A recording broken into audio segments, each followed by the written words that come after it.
home decided to watch some TV, listening to the news by Gordon Mosley. Listening to the things that he say he tracking tonight, paying close attention to make sure I hear it right. But when I hear the things that he mentioned on the news, I had to declare them kind of thing got me confused.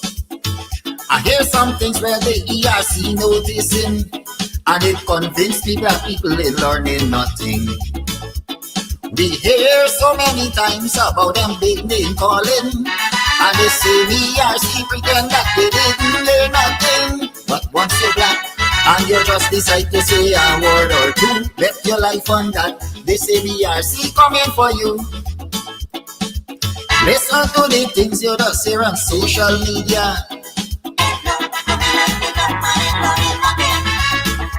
Only one set of people allowed to talk in one Guyana. I still say nothing black people in learning. But this is my concern. I hope one day black people will learn.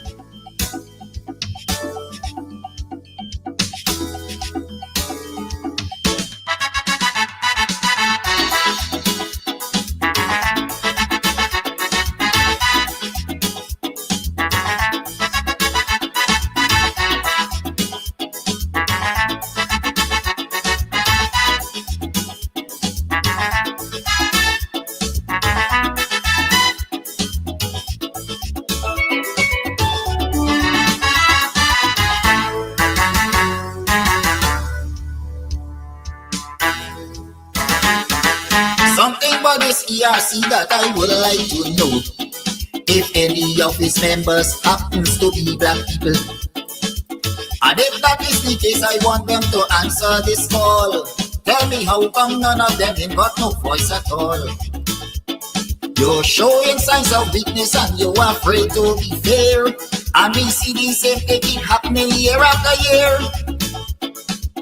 And the day will come when all this nonsense will stop. That will be the day when black people decide to wake up. Not so long ago, something terrible happened. This young Indian man want to kill out all black people by poison. But if his shoes was on the other foot, would have been a big threat. But up to this day, this ERC can do nothing as yet. How come it's only black people committing cybercrime?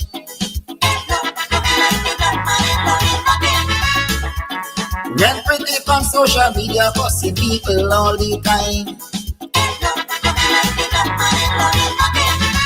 I still say black people in learning. But one day will come when the entire table will turn.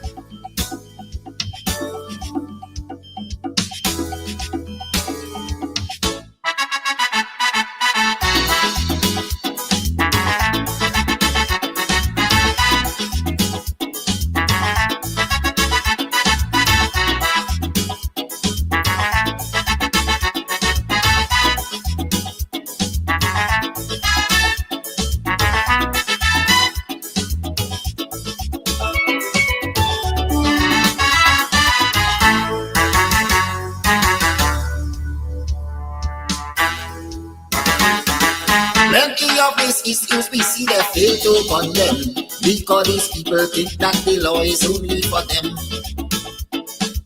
And anybody else who decide to file a complaint, they go call you a racist and don't want to hear nothing. Plenty complaint from time to time has been brought to their attention, but because of this one-sided cybercrime is why they don't show any concern. There's only one set of people that they really care about, and black people must take the abuse and shut them out. Did that Amsterdam went to court just recently for an issue that was highlighted by the same ERC, and with breakneck speed the police decide to jump on his case. Without a search warrant they went and search up the man's place. Let us all agree that black people under attack.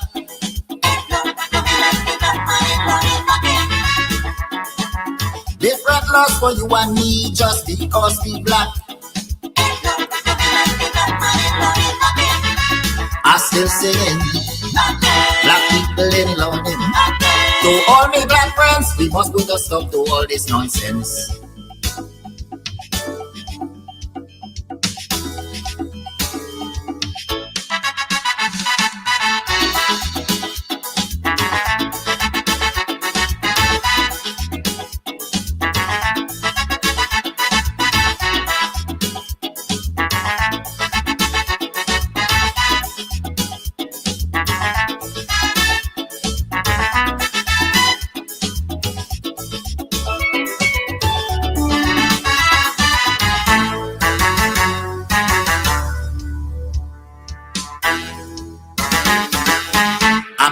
Cybercrime laws to keep people silent, just to make sure nobody criticizes this government. And while that is a very clear case of dictatorship, it is no surprise that the ERC ignoring it. Why only the chosen few is allowed to have things their way, when people like me and you must have nothing to say? And when ministers in the government start to launch their attack, you never hear this ERC come out and talk about that. They send a policeman all the way to New York.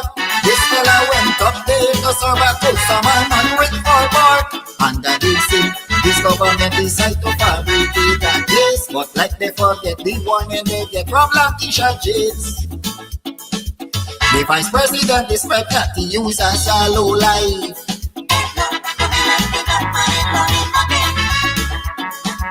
Because of this kind of abuse, he don't have a wife. I still singing. Black people in learning. Just the other day, I hope your man see help is on the way.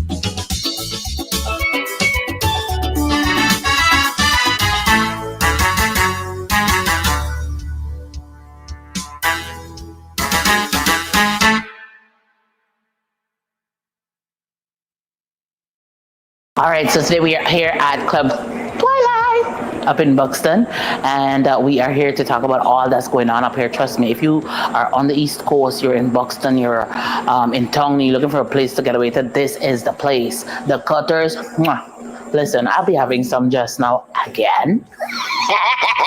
We'll talk about that. And then, of course, the ambience is beautiful, fully air conditioned. The decor is on point. The music's on point. Everything's on point. It's just me. I need some work. But everything else that belongs to this club here is on point. So if you want to find a nice little place where you can just drive out of town and have some drinks, have some food, you can call, you can order your stuff and just take it. You don't have to stay. Or if you want to stay here, that's what's up. And of course, they have special events for Valentine's. You can rent a hall. You can rent a hall, honey. You can rent a hall for weddings, for birthday parties, to have a bash. I hope he edits that out. But you know, whatever it is, this is definitely the place to be. So it's on Sideline Dam. You definitely want to ensure that you check this place out. But it's on your to-do list. All right, on your to-do list. This is definitely the place to check out, you know, a really cool, chill spot here in Buxton. I like this. This is, Buxton needed this. We needed this. I needed this. You definitely needed too. Thank you. All right, so you might be wondering where we are, still in Buxton at Club Twilight. That's where we are. So Club Twilight also has like an Airbnb as well. So you could come, drink, drunk, and come in the back here and lie down. Look at that. Look at that. Perfection. And the people come in the room and so on. The bed sheet matching, the blind matching, the carpet matching, the this matching, the that. We know but we things in Buxton don't play with we. So definitely if you want to come and, you know, you may be having a wedding or whatever and you just want to overnight and just have a good time because you're going to be drunk, we got too much road accidents. So you definitely want to come drink, have a good time. They have several rooms that you can rent. You have your toilet, you have your bath, you have your sink, you have your dining area, you have the bed. This is nice. I like it. Anyways, to my friends and my family, if you're looking for me, I'll be overnighting. Also, for those persons who are traveling in from overseas, you want a nice, cozy place out of town, then Club Twilight, call them up, look them up on social media. They have their own Facebook page, and ensure that you come up the side and have a good time. Have a good time. Have a good time. Sorry. I'm sorry. That's it. Don't be a victim. Beat the heat with EC Crystals.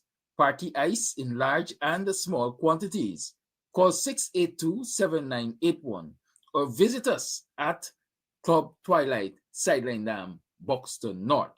EC Crystals, pure party ice. Are you hosting an event?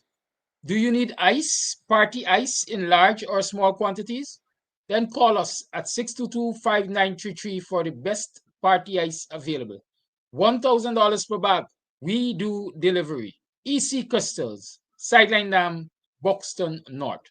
Call to have your orders filled today. So what, boy? How you do? May you support the coalition like me? Very good choice, because the coalition putting people first. But let me ask you something. You check for your name on the list yet? Well, partner, you got to check for your name on the list and show you there. So you go put the vote next to the palm come the 1st of September. Let me show you how to check them. In a hard, man. You just got to go up on GCOM website. When you go up on GCOM website, you go see this thingy. You see them? That GCOM website. You just got to scroll up or scroll down, whichever one you want to call them, but you try to go bottom of the page and you see this red and white writing here, resource hub. Click Panda. Once you click Panda, you will see general and regional election for September 2025. Scroll up again. And then right on your left hand side, you see query tool. Watch me click Panam and it turn blue there. Click Panam.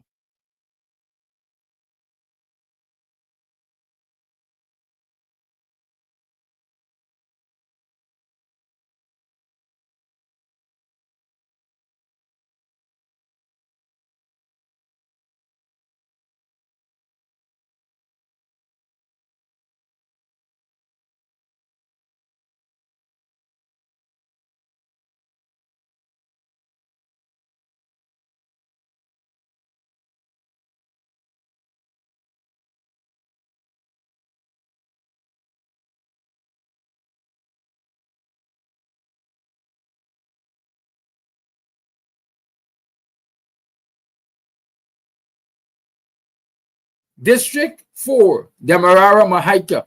Division 421-127C.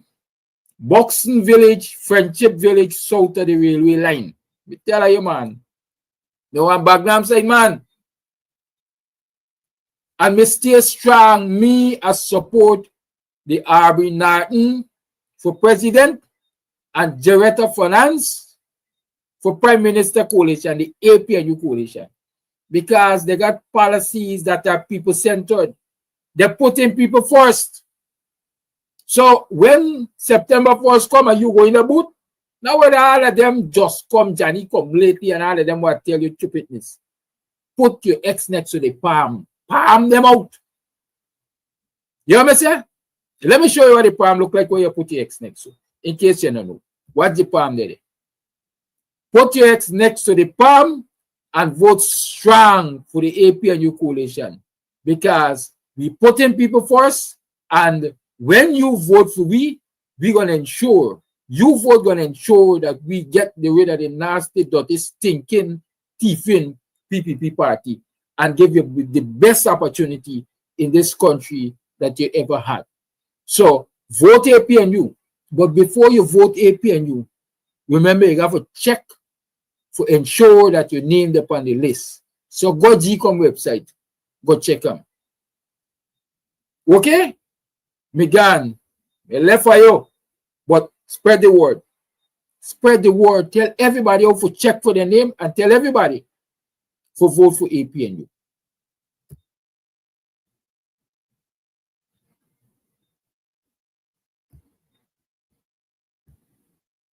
Are you looking for tents to rent? Well, look no further. At EC Party Rentals, Sideline down Buxton North, we have tents in all sizes and colors. All sizes of tents we have. Small tents, big tents, medium tents, extra large tents. Call us on 622-5933. We have what you need. EC Party Rentals. Big on tents.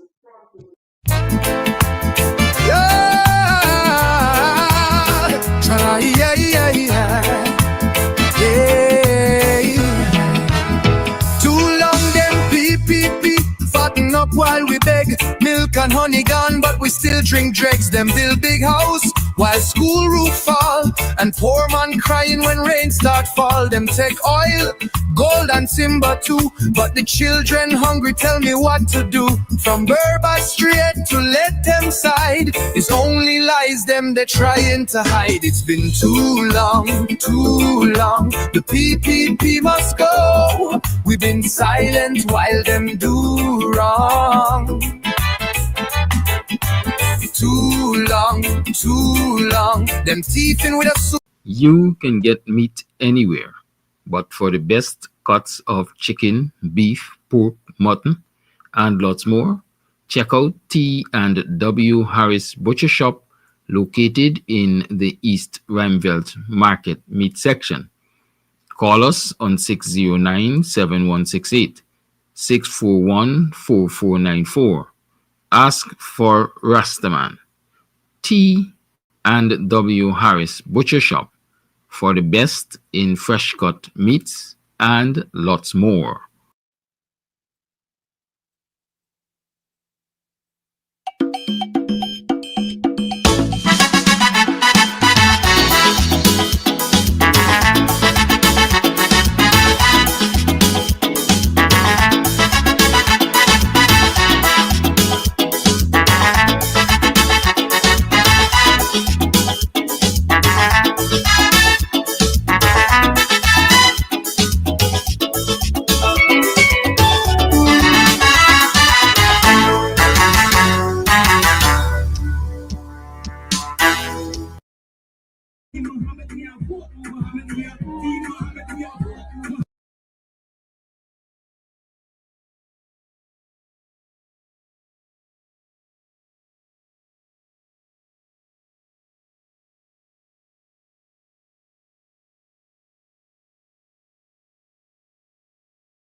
You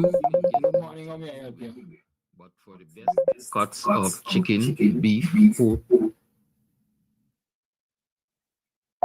Who is this?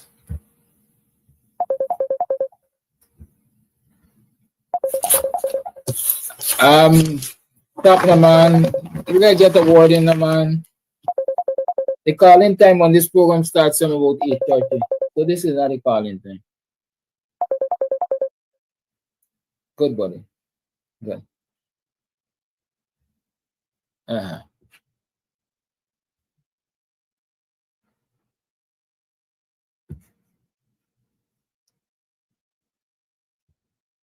Morning. Welcome to another program of Guyanese Morning Time. It is 7 hours 45 on the 27th day of August in the year 2025. I wonder if Ali can speak that fluently. How you been? How was it yesterday? How was it last night? How you feeling this morning? I'll tell you personally, I just sit down and I feel, listening to some of the comments and reflecting on Ghana, I am very emotional. My eyes are wet, actually. I say, wait, man, how you feeling so burdened? You like Christ the few hours before they crucify you or something? Why you behaving like that? But I feel pain for this nation. It's as if there is no relief for any of us in this nation. Every day is something more. And folks like me, we carry, people don't understand. And I guess people will never understand until they put themselves in our shoes and say, walk a mile in my shoe.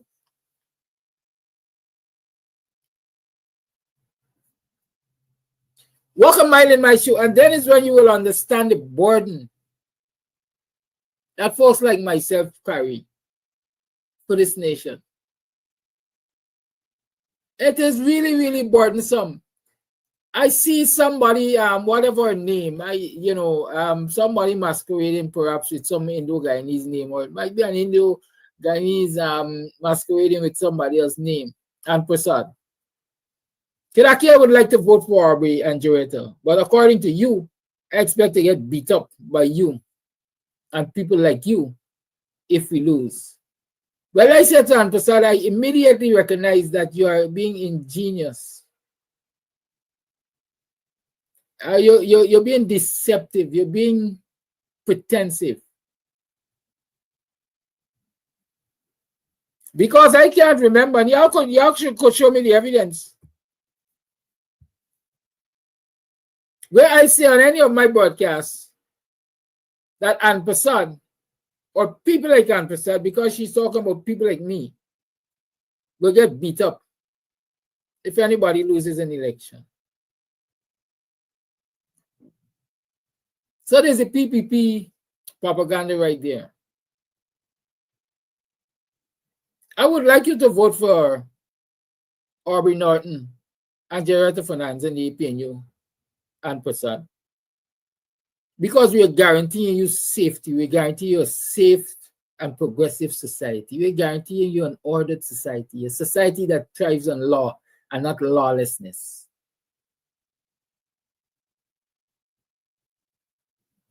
But you don't want to hear that. You want to sell a story that says that they got a set of hooligans and a set of thugs on the opposition side, that if they lose an election, they're going to beat up on people like you, meaning Kuli people. And note I choose to say Kuli people, because I refer to them opposition supporters as thugs and hooligans. This is a synonym for black people. Don't come to me. I am never afraid to address race and race issues frontally. Me ain't got no problem with that. Kuli and black man is part of our vernacular, everyday language in this country. Since me a little boy grew up, we talk about Kuli and black man.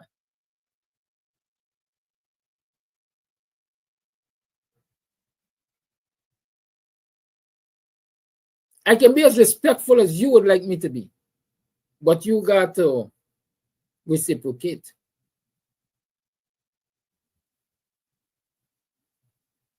I have no interest in beating up any member of this society, not any citizen of this country. I don't have interest in beating up. You know, a lot of y'all come here, y'all aggravate me and make me talk things that sometimes I don't even want to talk. When your government, your friends in government, the PPP, had the Phantom Squad and the killing squad and the Black Clothes Squad and all kinds of squad killing people left, right, and center and causing others to kill in retaliation and so on.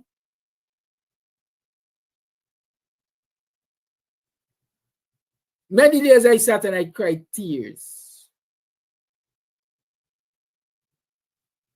I cried tears, especially when people were killed senselessly. Like I say, if it's a war, people got to defend themselves in a war. So when the so-called Taliban were fighting against the killing squads of the government and so on, who dead?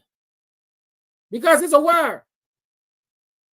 But when, for example, I think 2 Indian men were coming from the airport or going to the airport, and they were executed outside of Buxton. And I heard of it, I cried tears because I said they were innocent passers-by. I cry tears to the innocent. I feel for the innocent. But if you're in a war, you're in a war. If you're in a battle, you're in a battle. Bodies are expected to drop when people go to war.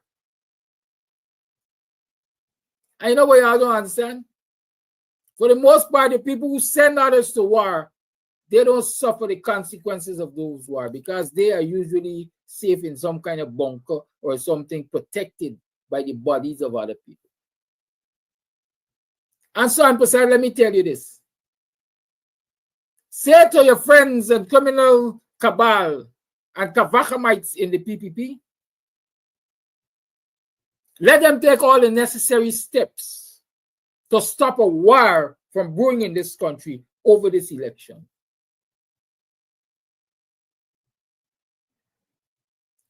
Tell them, Kidaki Amsterdam says, that instead of utilizing their energies to try to formulate plans to rig these elections and to rob citizens of the legitimacy of their vote, let them formulate plans to ensure free and fair elections, and so peace will reign in this country.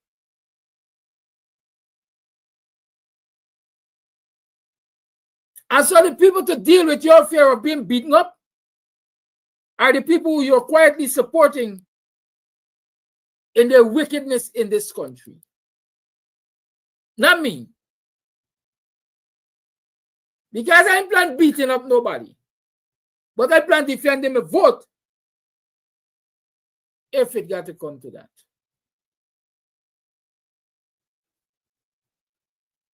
So you tell your friends in the government to tell Suresh and Arjun and Richard and Nicholas and Tita, tell all of them ID cards that they got and hundreds of $millions in the house to pay people to vote fraudulently, tell all of them, carry back the money and throw away the ID cards. They're going to guarantee peace in this country. I name names because I got names.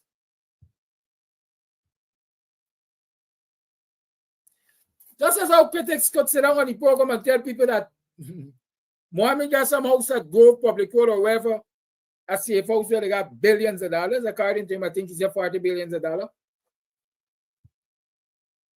I am telling you that Suresh, Arjun, Richard, Nicholas, Tita, and the list will continue. All of them got hundreds of millions of dollars to try to buy votes with people's ID cards. Tell them, and Prasad, that in a recipe for peace, tell them that instead of sending a jail to small contractors in Buxtonian and around this country to talk about how they are going to prove their loyalty to the PPP fraudulently and otherwise, is not a recipe for peace. Tell them I say that when I just talking about people showing their loyalty with body cameras, hidden body cameras because they can't use phone cameras, tell them that is not a recipe for peace in this country.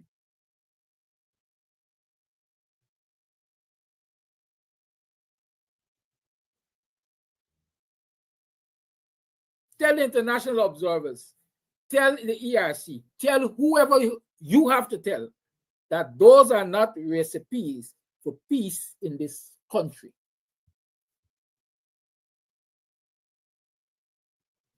I said to the citizens of this nation already, when you go out and vote, form yourself into groups and be vigilant. You know where Tita live? You know who's Tita? She in Denhamsel. Denhamsel people, form yourself into groups and watch Tita with all your eyes. She got hundreds of millions of dollars in her house to buy ID cards and votes.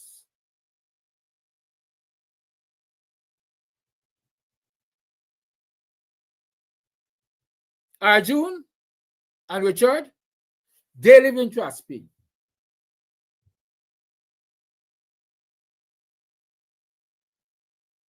Richard will sell cloth in Starbrook Market.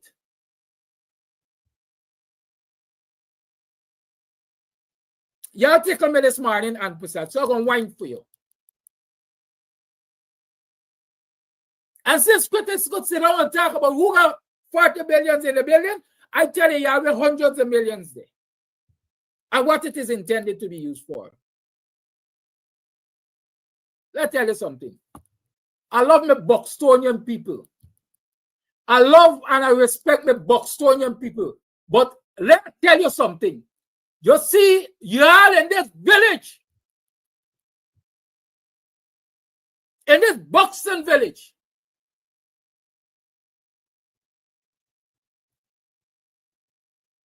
that play with me freedom and are willing to sell us out so that you could drive a high-end vehicle or you could get a small contract, be very careful. Be very careful. Be very careful. I said to y'all already, I am willing to die for what I believe in. So y'all don't think any intimidation, any talk about guns and killing gonna bother me.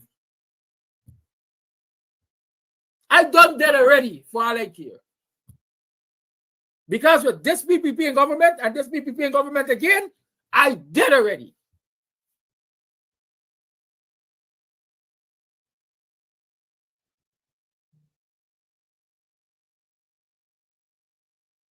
All of y'all were hosting a jail at y'all bottom house and y'all neighbor bottom house and hosting the PPP at y'all bottom house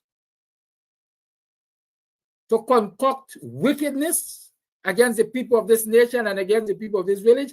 Be very careful. Everybody got a right to decide how they want to vote, but nobody got a right to corrupt other people's vote. Nobody has a right to corrupt other people's vote. And if you're going to sit and you're going to conspire with this wicked and corrupted thieving government to rig an election against us, and we know, I got a problem with you. Because you've created a problem for me. So, and Pasada, tell you again, tell them that all of the maneuverings will not contribute to a peaceful resolution of the elections in this country. I don't care how much armed forces they got stand up. I don't care how much Southern Command they got in the oceans. I don't care. If it comes to me defending my vote, I'm ready and I'm willing. I battle ready. The rest of Guyana should be battle ready. You know, and Prasad is talking about being beaten up.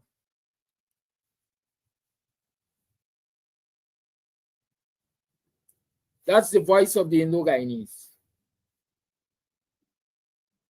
I want you all to use that same voice to say to this Indo-Guyanese dominated government of wickedness, stop the wickedness. Let the elections be free and fair.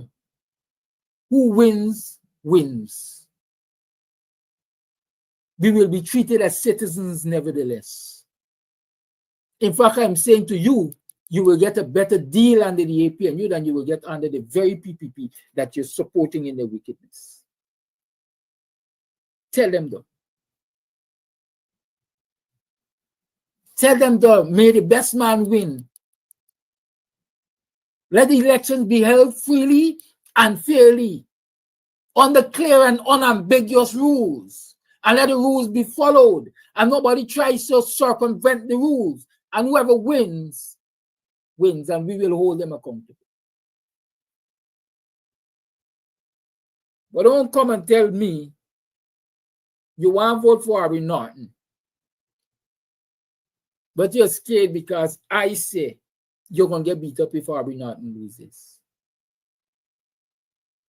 Go and tell the people at Freedom House that I say that if they rig this election, there ain't going to be peace in Guyana because we ain't going to sit back and accept it.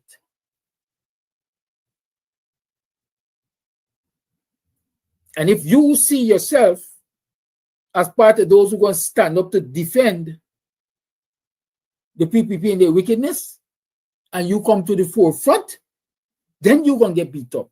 Or it's going to be a fight between you and us. You will not be an innocent bystander anymore. You will be a part of the fight because you come to the forefront to fight for the PPP.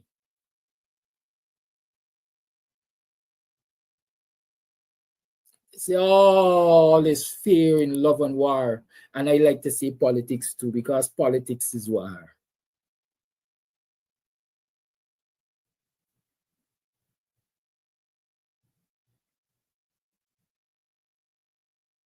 So y'all could pay to a visit. And actually why she don't take them hundreds of $1,000,000 that she got in Yosa and help out poor people in the Amstel. Sometimes I just wonder where the Robin Hoods of this country are.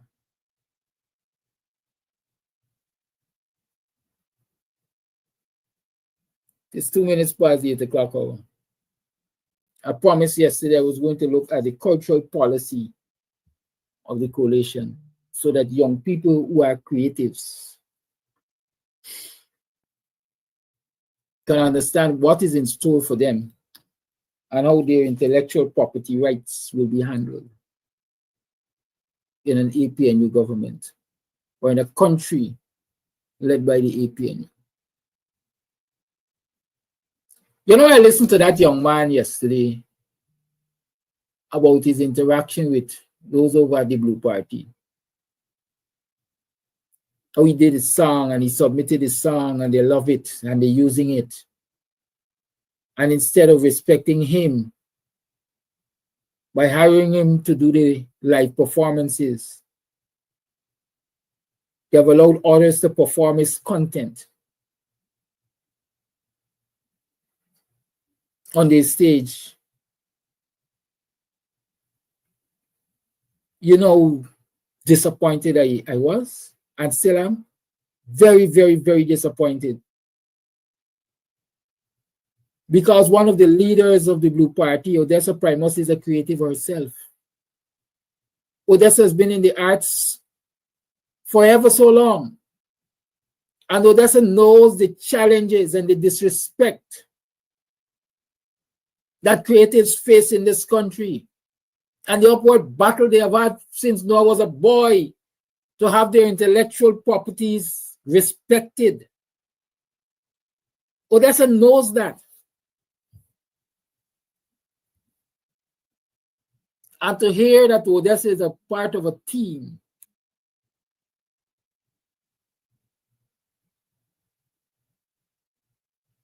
that has shortchanged a young creative has to be a disappointment. A very, very, very big disappointment for me. I ain't going to be part of any team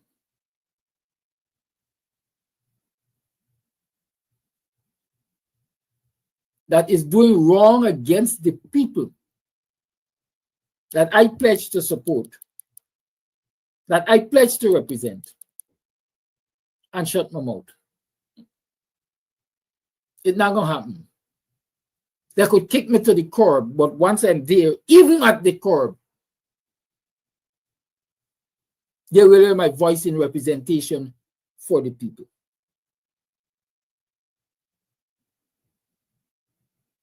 That is what I want to see in leadership. Not self-serving people. You see me? I've said to people before, those who joined this program from the time I started it with 2 viewers must have heard me say it a million times. As a youngster, I was encouraged by villagers to campaign to be a member of the Buxton Falls NDC, to be a councillor at least. Well, Buxton people like to be chairman.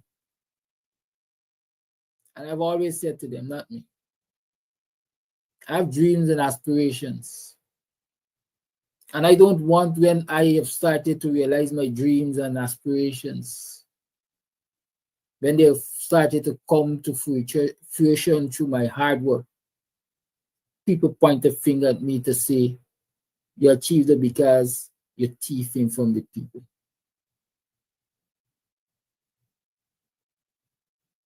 That has always been my mantra. And so here I am today. In national politics.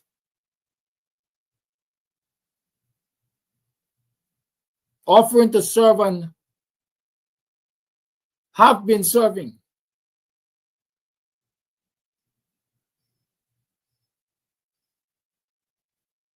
But I'm comfortable in myself. I'm comfortable with where I am. I have a few more years on my side that, if utilized wisely, will increase my degree of comfort without having to be dishonest to anybody or anything.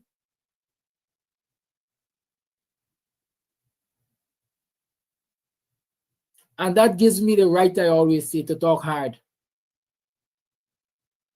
And I love that right. I also love that freedom that I could tell people what I want, when I want, how I want, because they ain't not know me.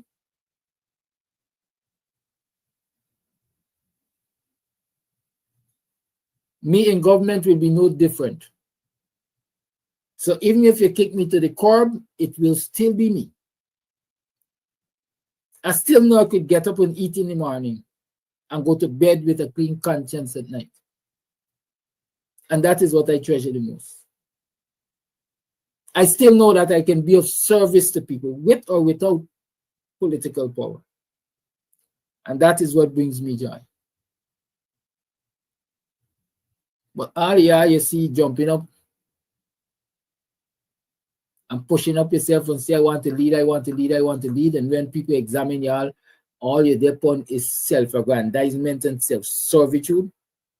Be very careful of what you do to your fellow human beings. Because you day coming to.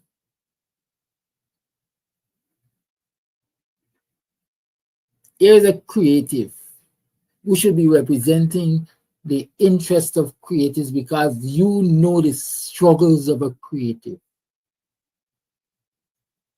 You might say you lose your job by simply doing that song. You was victimized. And after you learned of his victimization, you called him.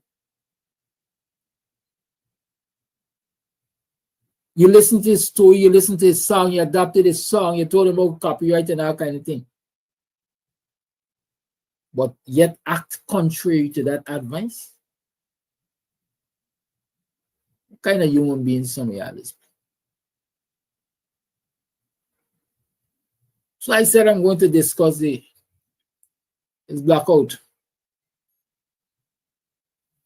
I said I'm going to discuss the APN news.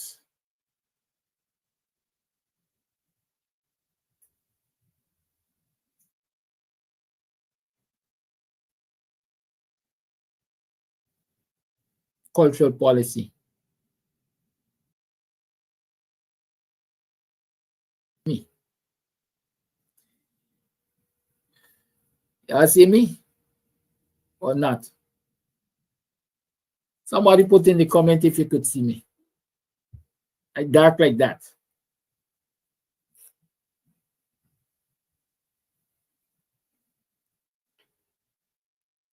Talk to me. Can you see me? I'm not seeing myself. Oh, I think I recognize what's going on. Am I right? Let me see what's going on here.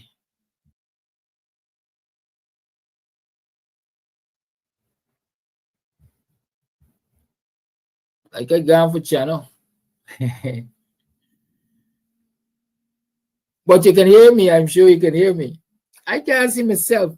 I wonder what happened there. Anyway, let me check the camera and see. See the challenges we just got in this country.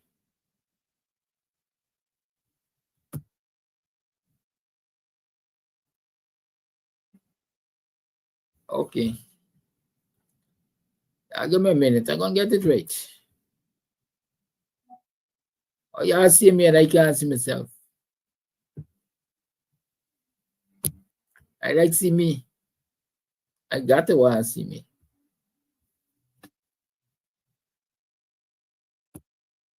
This is magical.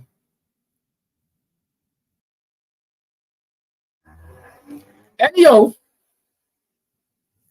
let me talk.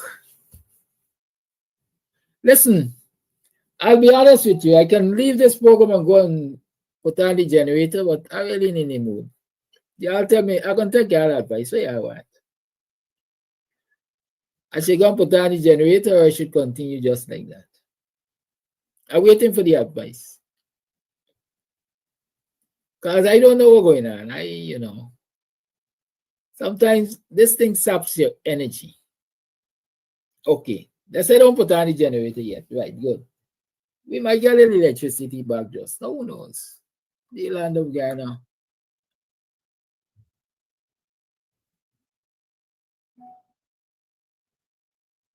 Flash Garden.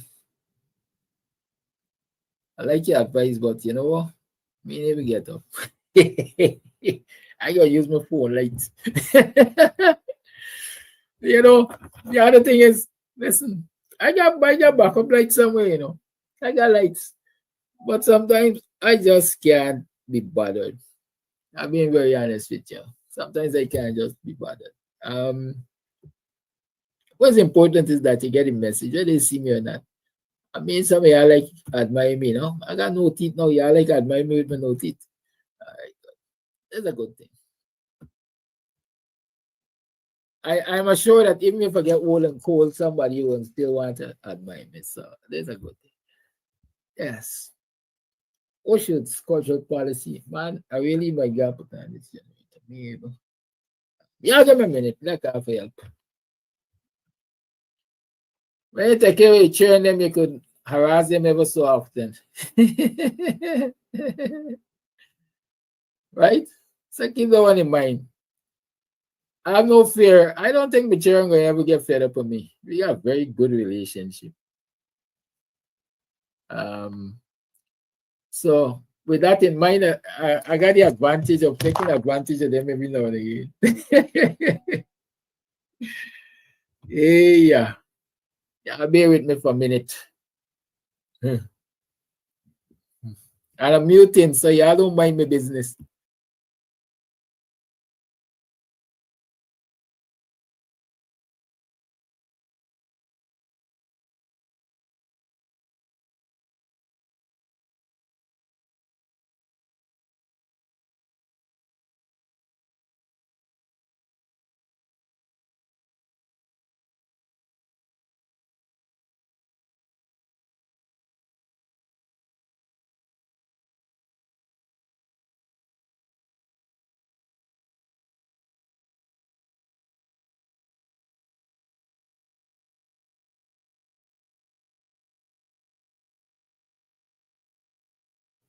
All right, so you see, good advice. Don't put it on here. The light is back.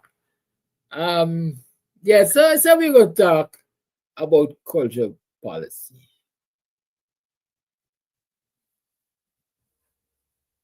We getting some rain. Anyhow, we talking. Imagine we got about 96 hours or so. I ain't counting today though. About 96. Maybe 120 hours or so to the election. And the PPP can't get electricity right yet. In 5 years, they can't get electricity right. When the coalition of Granger was on its way to solving that electricity puzzle. Let me call it a puzzle because the PPP got it looking like a puzzle. A brilliant Jamaican engineer or former managing electricity sector of Jamaica at Common was running GPL and was doing such a great job. But with him there, I guess the PPP believe that they can't thief, like how they got Kesh Nandlal thieving and signing all kind of corrupt deals to own the electricity company of this country, even if the PPP is out of government.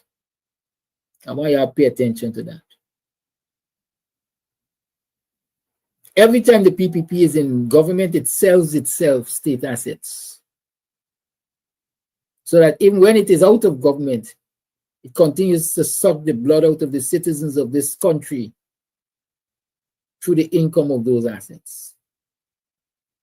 The 10% shares in GT&T gone. GPC gone. Printers gone. A whole lot of state lands controlled by NISIL gone. All the lands alongside the highways that they are commissioning gone.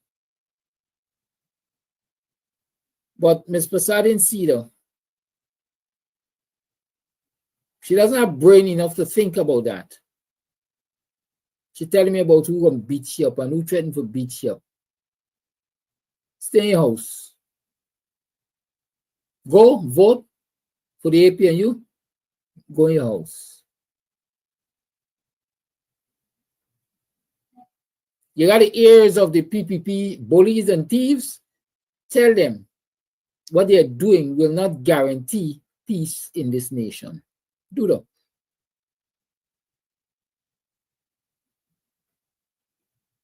And before I got to the cultural policy, I think we could run a little late this morning until I get hungry. I don't hungry already, but I just bear my chief. Don't mind somebody tell me bear chief is a certain kind of people, but I don't bear my chief. Hear me. All those of you at Sheriff Security and Amalgamated Security and this security and that security, all the PPP paramilitary groups, let me address y'all. And I'm being very specific. Let me address you black security officers with those companies. Understand the importance of knowing your place and knowing your role on elections day and after. I remember in 2020, Sheriff Security sent its security personnel to stand guard and play sentry and protector of certain communities along these coastlines. I remember that.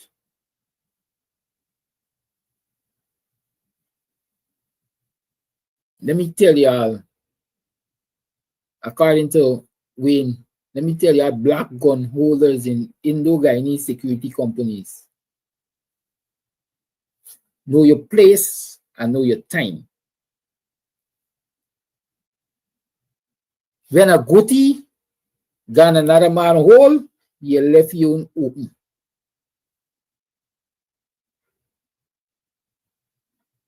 You live in our communities, you dwell in our communities. Up until now, you are safe in our communities. Let me keep it that way.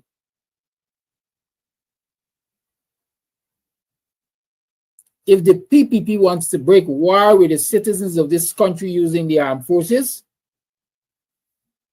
let the armed forces and the citizens of this country fight to the death. Mind your own farm yard.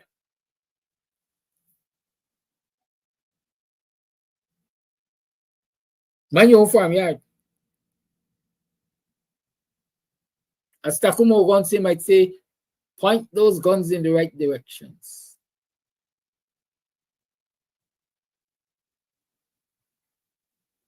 Do not let filthy lucre or the promise of filthy lucre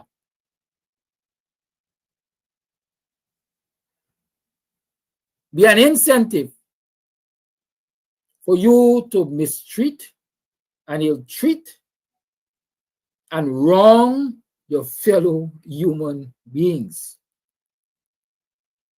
Don't do it. Yes, I know you got precept.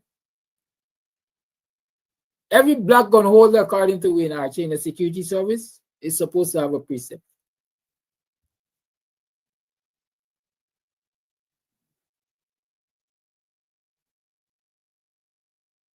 Because in order for you to carry a firearm as a security officer, you have to have the blessings of the Guyana Police Force. The security officers, you swear to an oath, you have a precept, you have the power of arrest. It's the only way you could function as a security officer. That doesn't make you a police. It does not make you a police. Let police do policing job. It's the same thing. I has a young man from this community in jail right now because the police pin a murder on him. Police chasing a man through a community that he was a security officer. Police licking shot, he lick shot, he say he lick shot in the air. Next thing you hear is he shoot and kill the man, according to the police. If he had respected his role as a security officer, even if we want to call it a guard, and keep his gun in his holster, he could not have been in that problem. I warn y'all, black gun holders in Indo-Guyanese security companies. Know your place and time. Jagdio say he got the armed forces ready to confront the citizens of this nation. Let the citizens of this nation and the armed forces deal with the confrontation. You're a citizen, so you should be on the side of the ordinary citizens that are going to be confronted by the armed forces.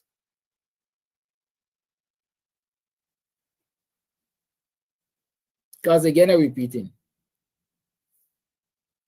you and all of them in the joint forces, in the armed forces, live in communities like all of us live in communities. When I go to the another man hole, he left he own open. I rest my case. For the sister who's concerned that she's going to get beat up after the election, I'm assuring you again, the elections are free and fair and not fraudulent in this country. They ain't got any discord to happen. You ain't gotta be worried about who gonna beat you. So tell your friends and family and favorite,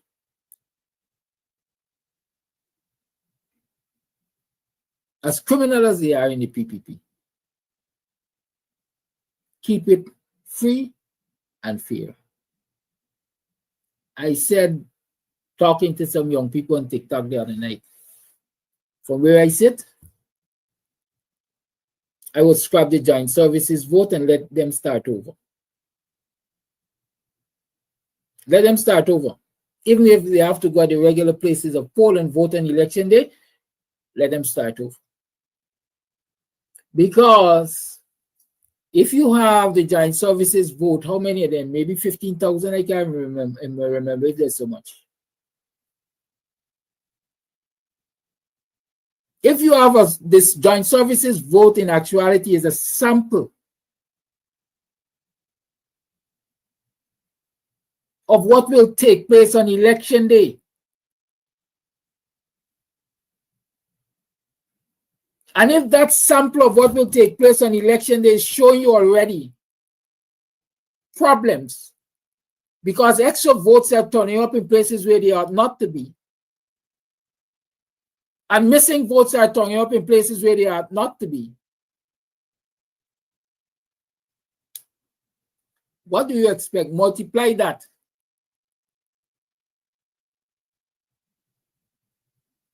By the so-called voting population according to the voters list, and see how many times that problem will be compounded.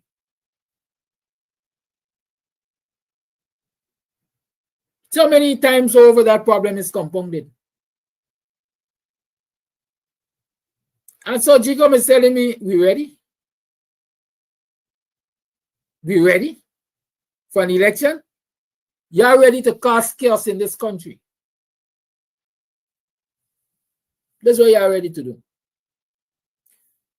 Jacob is telling us,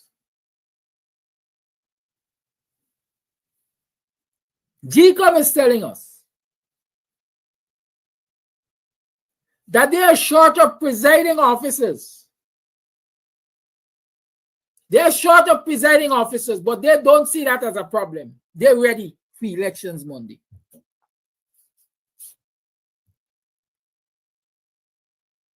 Presiding officers are the people who are responsible for the overall functioning of the polling stations. They are the head honchos in charge.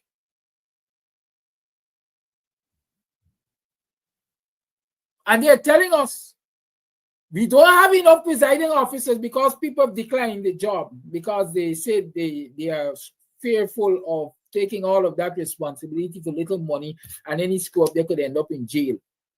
They're declining the job.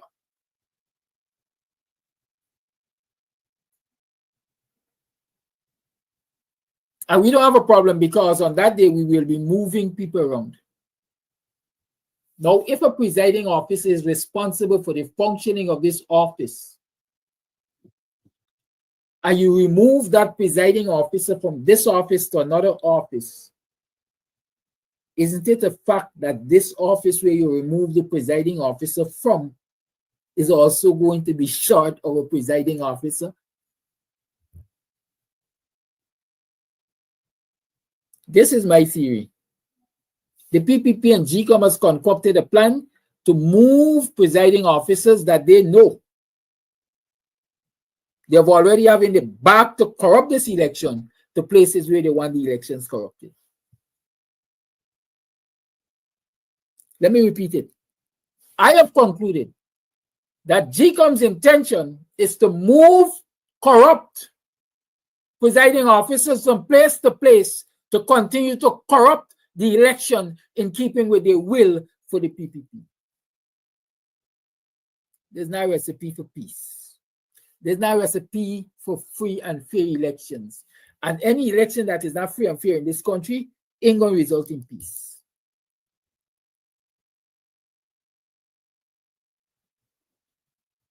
So my friend Annie Prasad, or whoever her name, tell GCOM, tell PPP, revisit the plan. Tell them, we are on to them. Tell them, revisit the plan.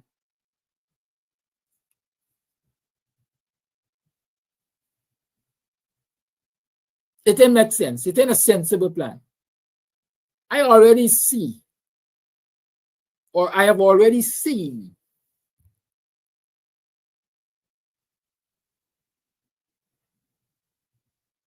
what I consider chaos.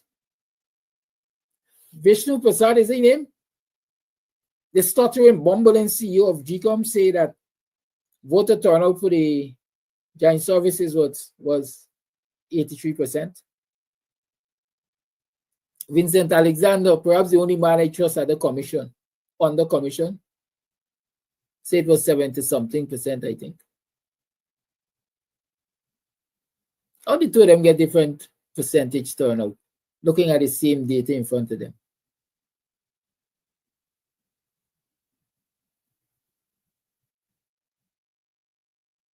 How?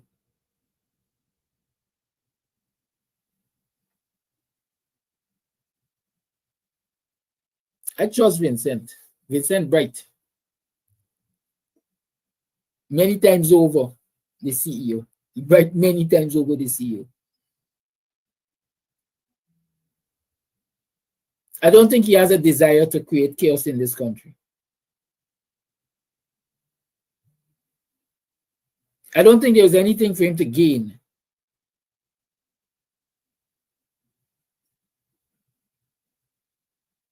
by falsifying information for the people of this country in terms of the joint services vote. Matter of fact, he's a man, because of his brilliance, who spotted on at least 2 occasions when the likes of Prasad were trying to steal 2 elections from the people of this country in favor of the PPP. So I sitting and I watching. And I say, now all these people doing, is building a bonfire. All these people doing, they're storing up embers, is it you call it? But pray to God, the fire don't get light. Because Bob Marley said it best. They will be burning and looting tonight. I don't want to see my country burn. I don't want to see anybody get beat up. I want to see us have a peaceful, free, and fair election and a peaceful what do you call it?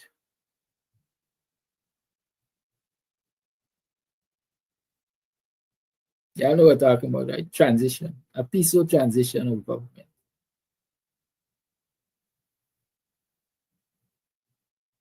That's my desire. That's my heart's desire.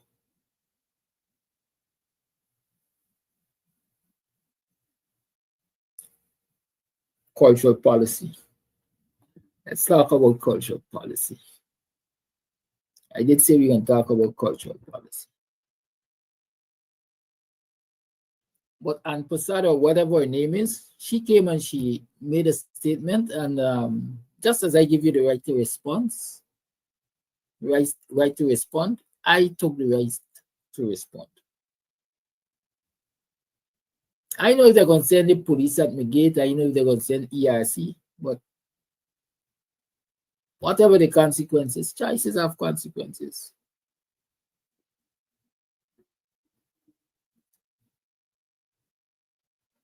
Choices have consequences. I've already made my choices. It would suggest that I'm prepared to live with the consequences. I hope a lot of other people prepare to live with the consequences of their choice. Some Africans like say, I choose war. TikTok. I must spend too much time on TikTok. I choose war. Right? But let's look at the APN News cultural policy, or a section of the APN News cultural policy.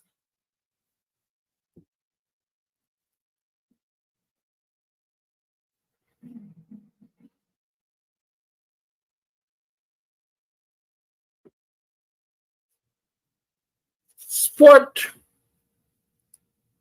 recreation,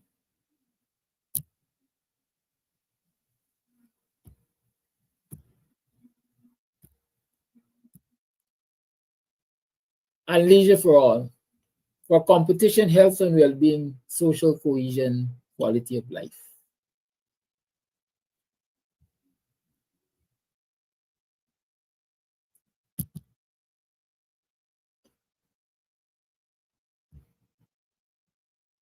I want to be with that.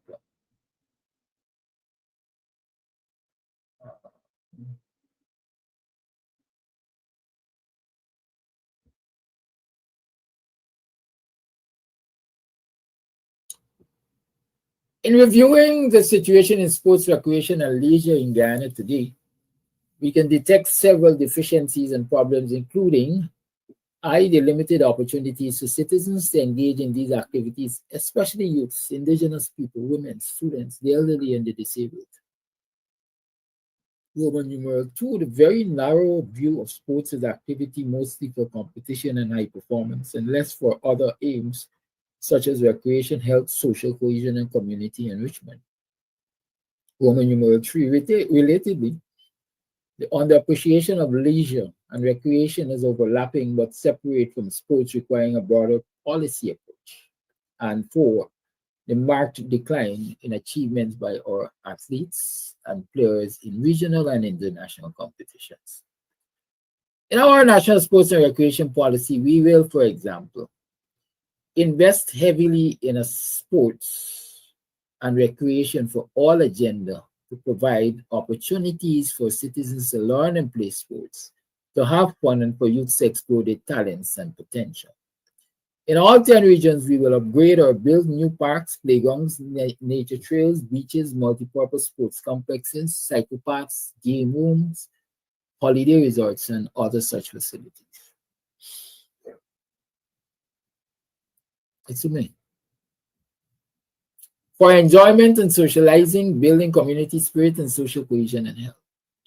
In rural and hinterland and urban areas, regardless of age, gender, disability, residence, social status, or political affiliation, all with benefit in safe and dedicated spaces. In a range of indoor and outdoor sports, games, and recreational activities, and in schools and other educational institutions. We'll put Ghana back on the global sports map through measures to develop and sustain excellence and high performance in all aspects of the sports system.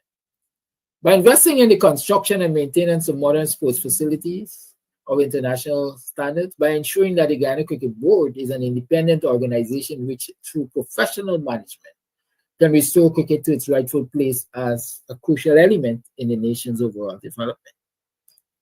By establishing a well-structured system of competitions in sports and games across the country, by providing coaches as a norm to schools and communities, by establishing a formal system to spot and develop early talent, by providing a support system for athletes, including access to education and career planning, by increasing the potential of sports as a financially rewarding career, and by expanding the use of sports medicine and sports biometrics. 3, promote sports and national revenue generation and image building by implementing measures to boost sports tourism and make Ghana an attractive venue for sponsored regional and international competitions. 4, strengthen sports governance and administration to promote effective decision-making, transparency, and accountability by, for example, training sports leaders, organizers, and administrators in the management of sport facilities and activities. 5, reinvigorate the National Sports Development Council and mandated to work closely with sports associations, experts, players, and others, and appoint a minister who is competent and passionate about sports. Our arts, culture, and heritage agenda. The APNU government is eager to bring vision, energy, and resources to the arts, culture, and heritage scene in Ghana. We fully recognize arts, culture, and heritage to be both tangible, such as paintings and historic sites, and intangible, such as oral traditions and performing arts. As such, we will conservatively create a policy framework with at least 8 policy goals. 1, to enhance national identity, pride, and prestige. 2, to preserve, promote, and pass on national culture, including indigenous languages and local musical genres. 3, to maintain and mainstream our national landmarks and heritage sites. 4, to open more opportunities for all forms of cultural expressions of the Guyanese people. 5, to make arts and culture a widespread recreational and leisure pursuit. 6, to leverage our art and cultural assets for economic opportunities by, for example, creating creative industries.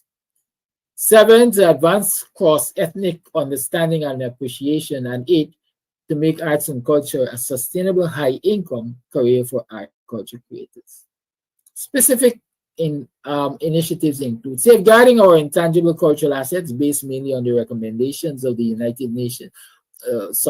recommendations of the National Workshop on the UNESCO 2003 Convention on Intangible Cultural Heritage held in Ghana in April 2025. Working with the Interim Steering Committee tasked in April 2025 with the preservation of the masquerade band tradition and with establishing the Ghana Masquerade Association. Upgrading the teaching and learning resources of arts and culture in those schools and raising the prestige of and enrollment into the 60 subjects of theater arts and performing arts. Creating an integrated and well-resourced campus in several regions to house the Institute of Creative Arts, the National School of Theater Arts, the E.R. Burroughs School of Art, the National School of Music, and the National School of Dance to enhance and increase creative and artistic collaborations and synergies, and to raise the prestige and prominence of these schools. Upgrading all museums and cultural centers countrywide to increase more public engagement and visits. In particular, we will build a large national museum with more modern, creative, diverse, and exciting collections with technical assistance from highly regarded international museums such as the Smithsonian. Encouraging and organizing cultural and heritage events for the public such as festivals, shows, exhibitions, competitions, and celebrations under the APNU government. Ghana will have a vibrant arts and culture scene.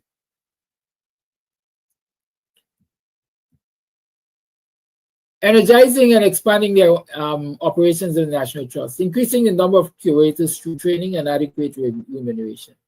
Supporting and recognizing artists, and this one is to the youngster that I was talking about. Supporting and recognizing artists and performers through grants, micro and small business soft loans, tax concessions, scholarships, mentorship, purchase agreements, employment, and national awards and prizes. The APNU government will commit, for example, to buying, hiring, and contracting a significant amount of work from local creators and performers. That young man said he invested $30,000 to create one of the jingles that is being used by the Blue Party. Not only was he told it was too late for the competition, despite he submitted it 2 days before the competition. But he got no reward for it. In short, he invested and lost $30,000. Working to establish creative industries in Ghana through the commercialization of creative content in the visual arts, performing arts, media, and entertainment, design and architecture, advertising and marketing, and digital media and software. To this end, we, as the next government, will strengthen and enforce intellectual property laws and grant targeted tax and other concessions.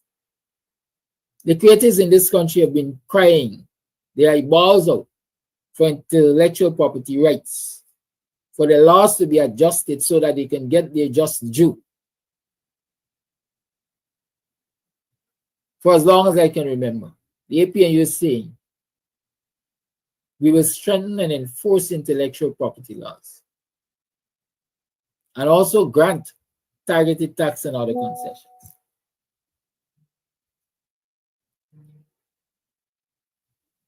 Supporting the formation and operations of associations of art and culture creators and provide funding. Modernizing and digitizing the material in the National Archives and providing the public with free online access. There you have it. A snippet, a quick run through of the cultural policy of the APNU. No longer must our creatives sit back and watch other people use their content and they're sucking salt and other people eating bread off of their content. When you could have a sitting minister, what wall run is her? The lion lady.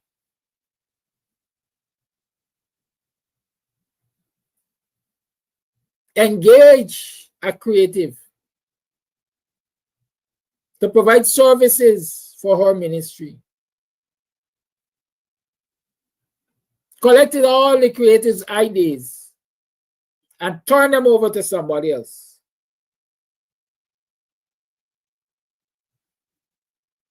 That is not what we want in government. That is not what is going to empower creatives. In Jamaica, the entertainment industry is big. Barbados, Suriname, they make money, they live off of their output. In Ghana, when we look at our creatives, they're barely eking out a living. Some of them are security officers, guards, as we like to say. Some of them might be teachers, some of them might just then knock around. There's no comprehensive policy to encourage them to produce and produce of a high quality. There's no support system in place to watch that industry go. Not by chance that our superstar Eddie Grant could have left these shows and be recognized around the world over the way he is recognized. Because he had talent, he had a raw talent to start with. And he found a support system in those countries that he chose to take his talent. Every Guyanese youth man has it within them to be a next Eddie Grant.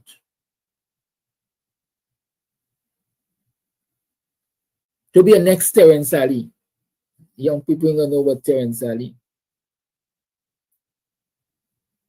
To be a next Six Ed Lewis. But the question is, are they being given a fair chance? Does the PPP government care about giving them a fair chance? Y'all don't like when I go here, but hear what I'm thinking. There are not many Indo-Guyanese boxers. Black people just box. Black people like fight. So we're investing in gym and coaches to produce the highest quality boxers. There ain't many Indo-Guyanese footballers. So we're investing in football facilities.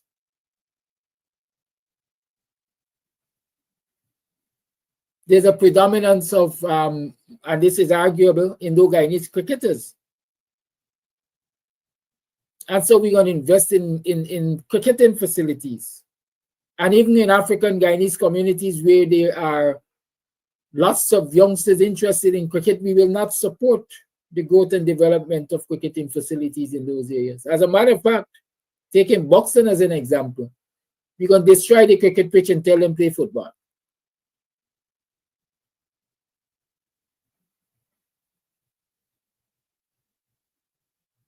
And this, while it has an impact on the psyche of the whole nation and it affects the entire society, I don't believe these are policies that are embraced by the wider Indo-Guyanese community. But you have a small group of people doing it in your name. And you're not speaking out against it. And so you become complicit in that kind of behavior. And so when people address it, and address it frontally, you call us racist and you say we don't like you. I personally have no hatred for Indo-Guyanese or any other ethnic group, as a matter of fact. But I detest the things they support. I detest the way the leaders that they support behave. I'm saying every single citizen of this country, regardless of race, ethnicity, or creed, deserve a better government than the PPP.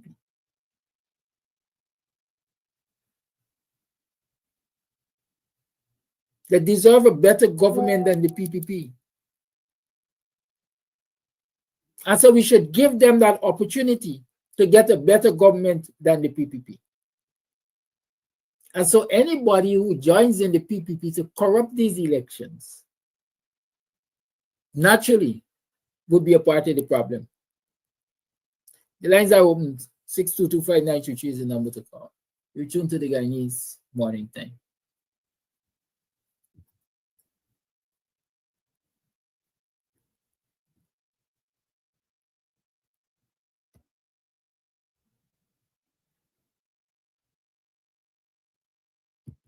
You can get meat anywhere.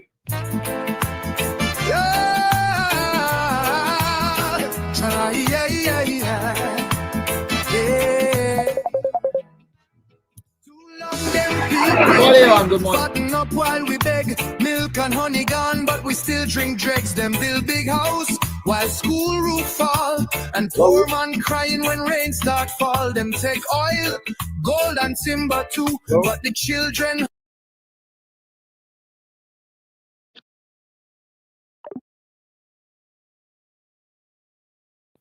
Like the call it in here in my. The lines remain open 6225933 is the number to call.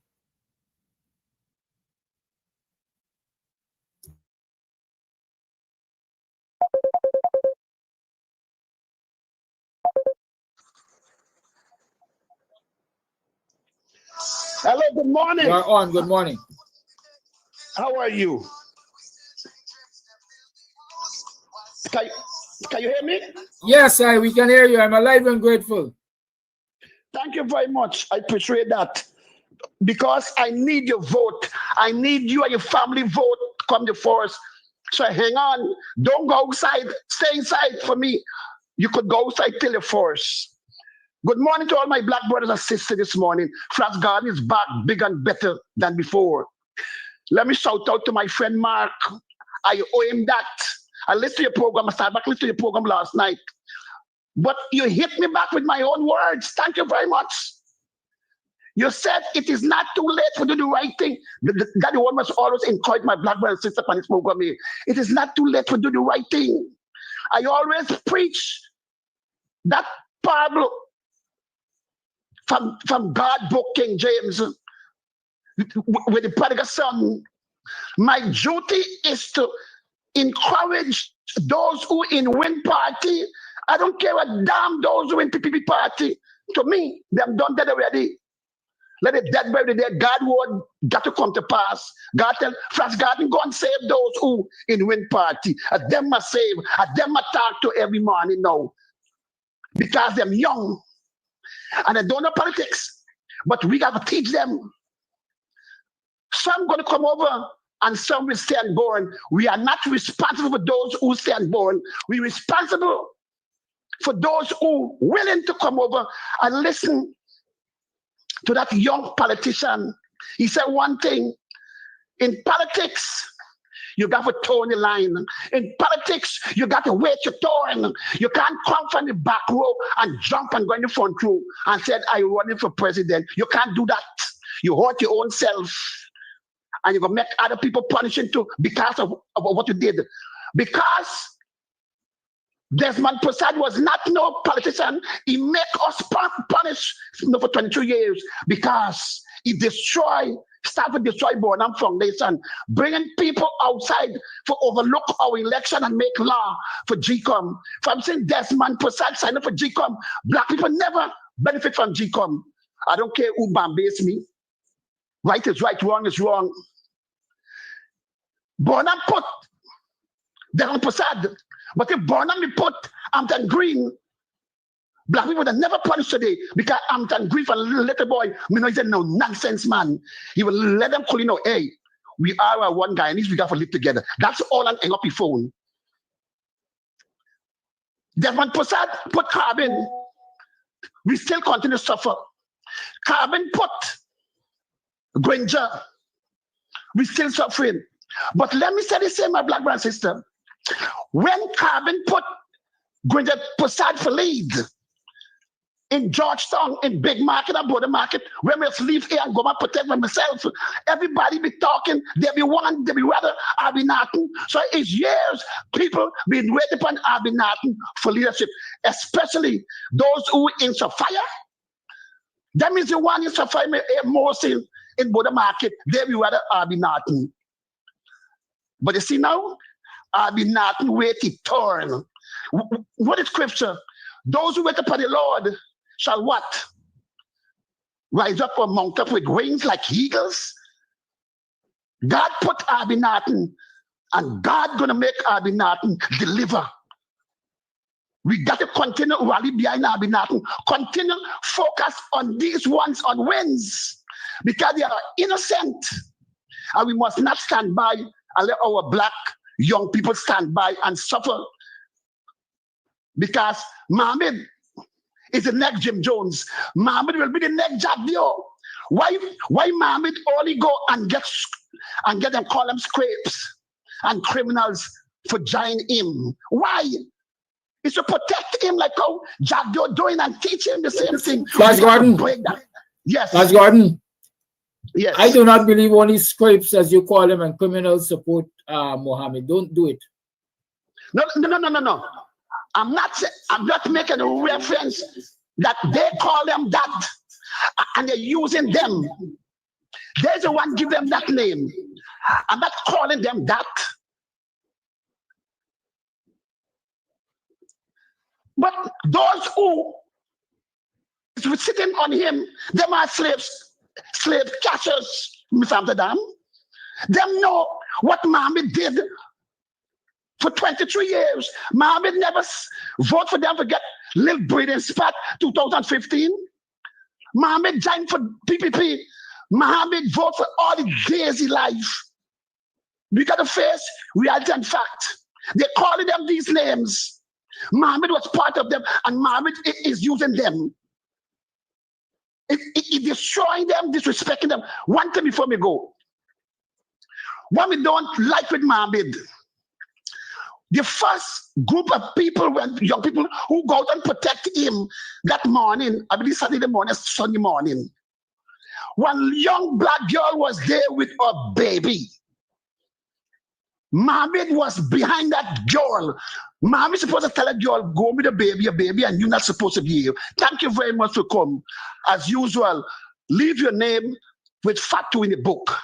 Mohammed allowed that little baby to take a goddamn bullet for him. And when we see black man, I support him, it hurt me. I mean, that would talk. If me was Mohammed, would tell a black girl, no, you're not supposed to be. You go, man, take care of your baby, take your baby home. But thank you very much for representing me. Thank you very much for your time.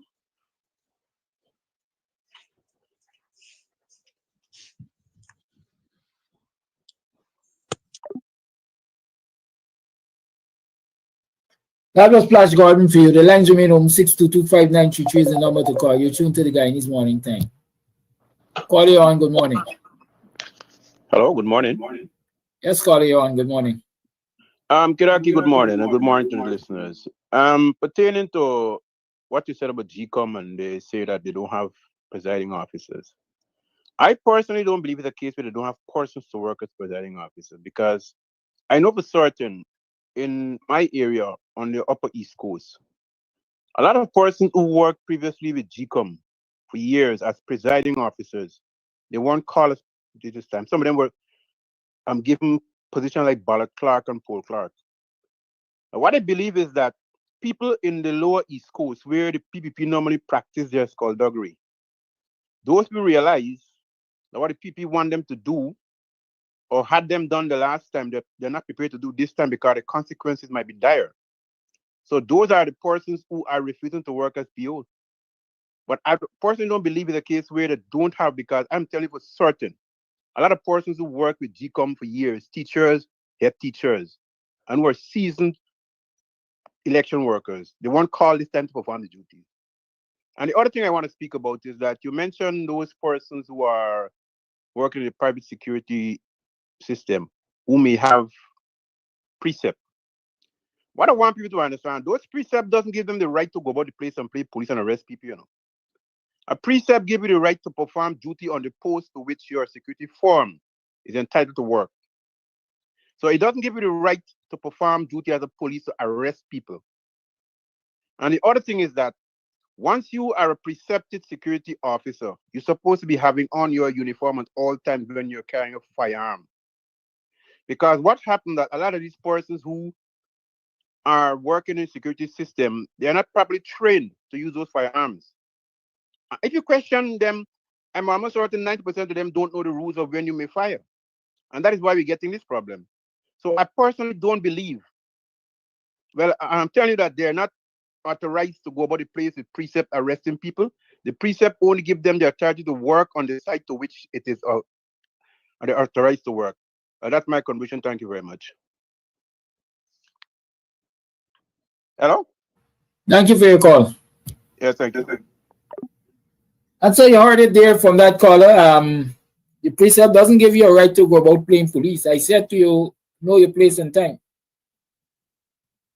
You ain't got no right to go about playing police. Your precept covers you for wherever you are stationed as the security officer, wherever your firm, company, whatever employer has that contract for you to work. Know your place and know your time. I will keep repeating that. When I go to the another man house, he left you open. Call it like. Yeah, good morning, Kedaki, and everyone. With this thing with GCOM decided to forego a lot of old persons who used to work. They train a lot of them, and when they were finished training them, they did not take them. They took a lot of young people, boys and girls, to work as presiding officers. From the presiding officer got their functions to deal with the certain cases, the cases like blind, incapacitated, proxy, and so. They leave that to them, and they were the persons, the presiding officers, who had to do all the entries into the poll book. But this 2025 training, they said that the poll clerks who got to call the names got to write in the poll books. Now that is a no-no. The whole scenario, as we look at it, I think the entire GCOM needs to be changed because Claudette Singh as the chairman, Anil Giddens and Vishnu Prasad, I want to know how they are looking at the last hours before election when you don't have a proper polling day team.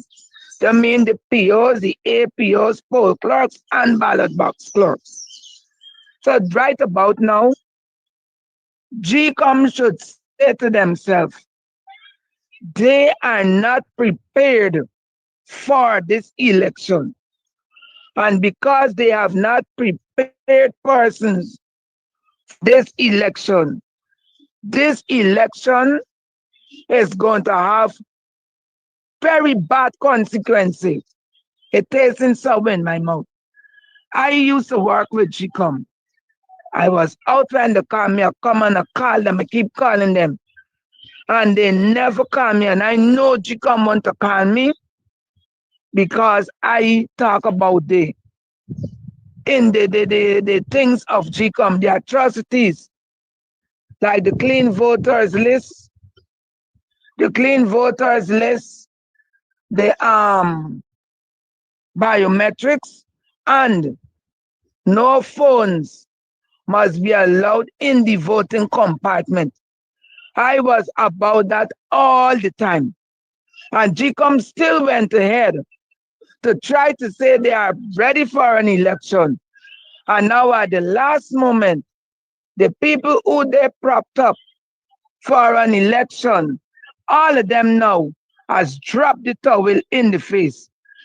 The police who did that thing, we must make certain we put the police in jail. And all who try to take pictures, let me put them in jail. And send a stall message to GCOM. The boy who spoke about his thing, I'm sorry for him, but he decided to go the win way. And I want when we go into power, we must look into the law of copyrights. Copyrights got to be something on the front burner in Guyana. Because there is no copyright laws, a lot of things will happen like what happened to that boy.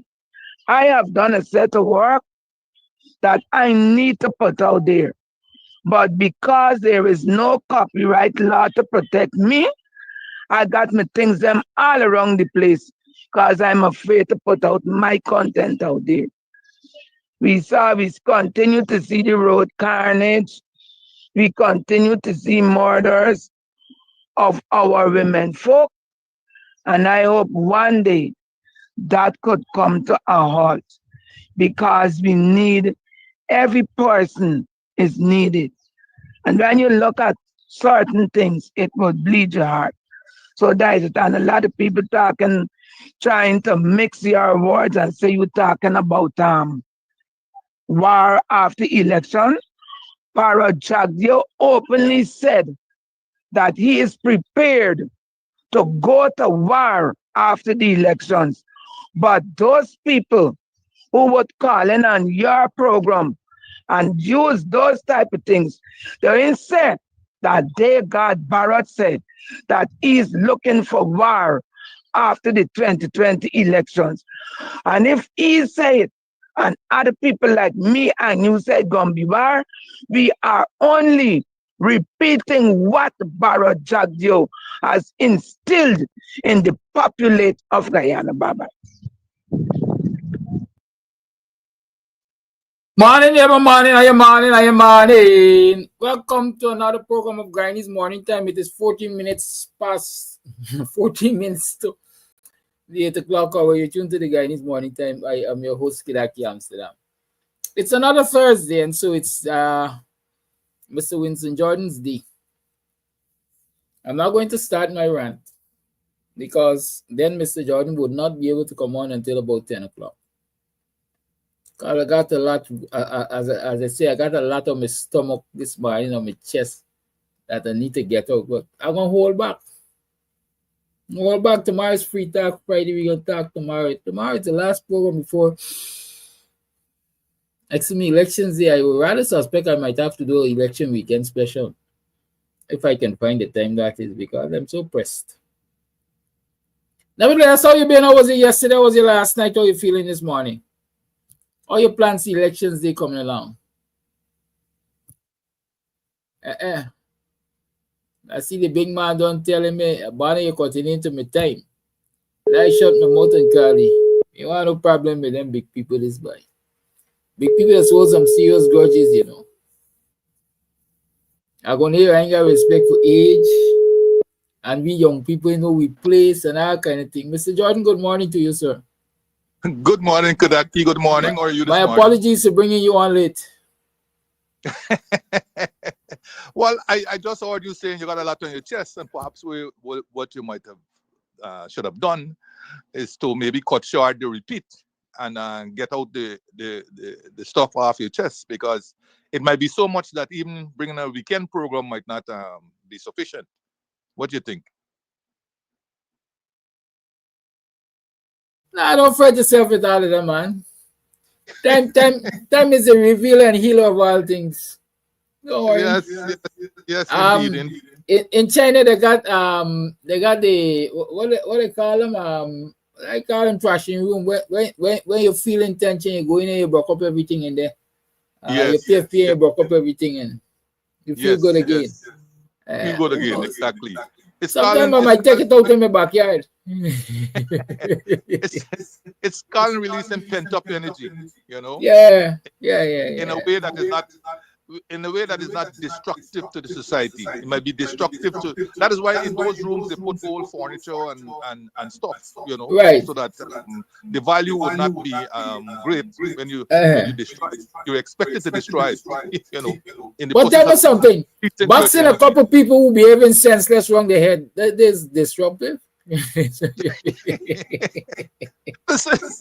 if you go on the theory that perhaps abnormal behavior is a result of some screw that gone loose, then you know maybe boxing might be one of the ways. You might be putting the screw back into place.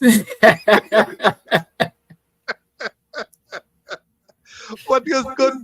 It's good that we could laugh. You know, it's good that we could laugh for all these things. And thankful towards you again, all those who made it, and condolences to the families of all those who did not make it, particularly those 3 people who died on the Linden Highway. I mean, I thought by now Linden Highway had taken enough deaths, but over the last, I would say, 2 years.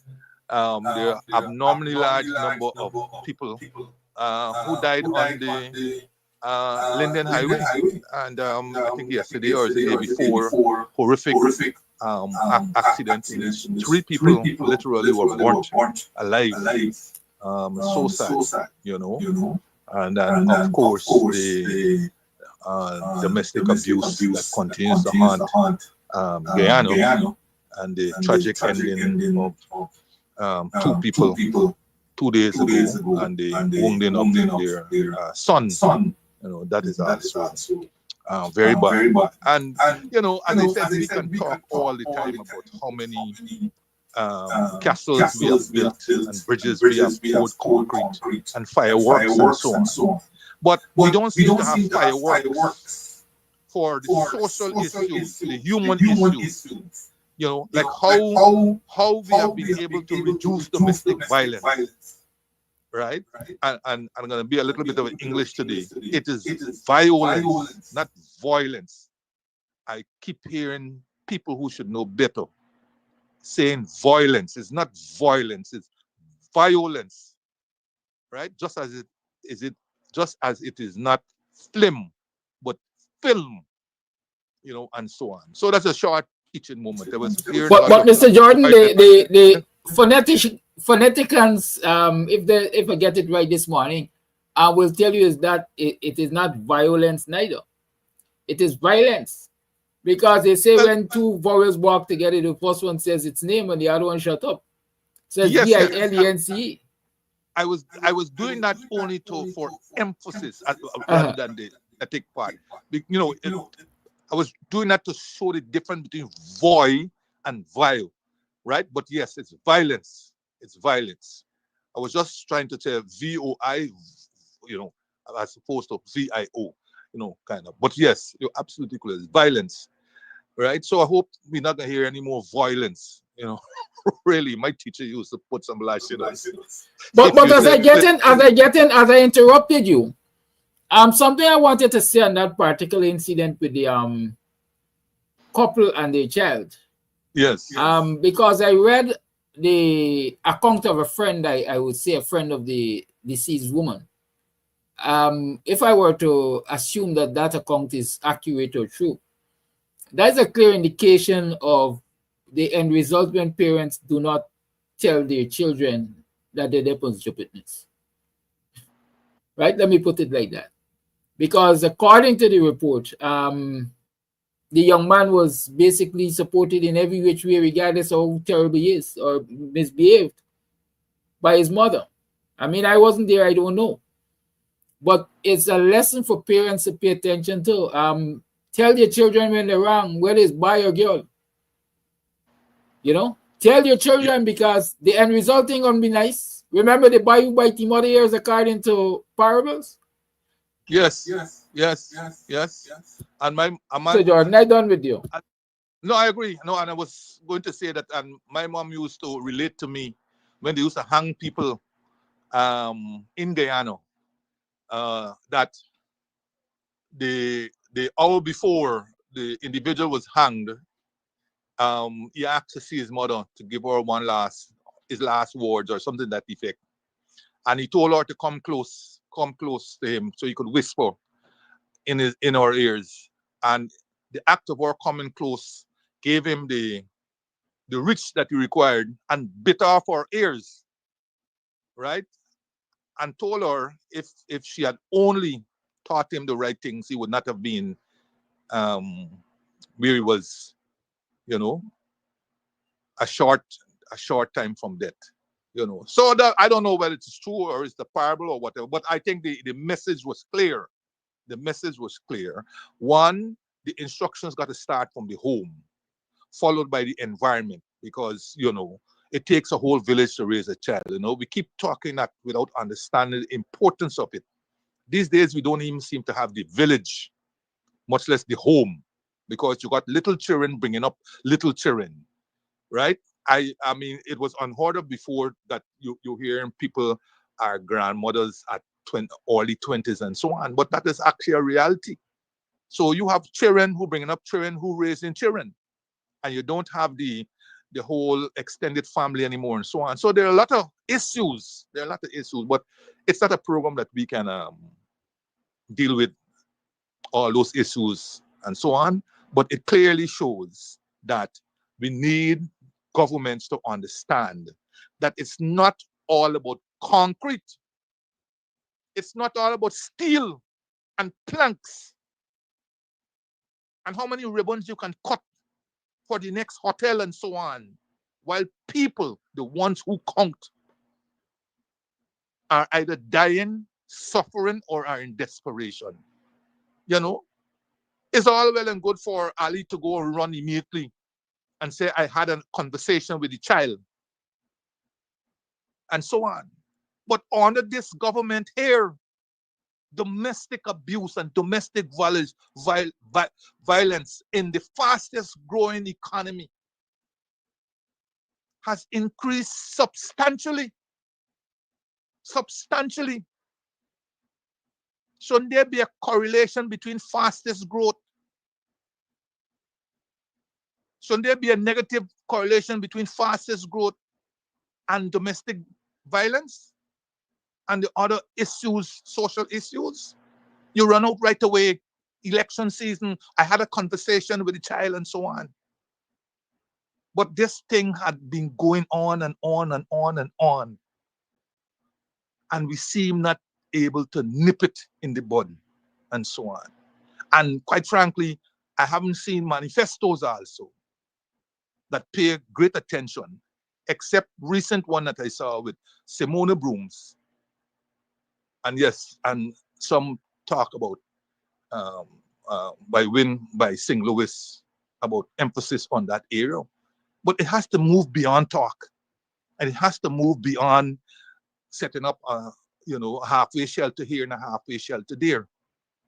Those must form part of an elaborate and comprehensive system that includes also the economic part, because a lot of people are under stress.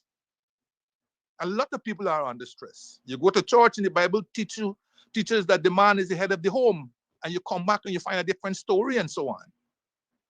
So all of these matters, as I said, I'm not qualified to really deal with them. I'm not a psychologist, a sociologist, and all this kind of thing.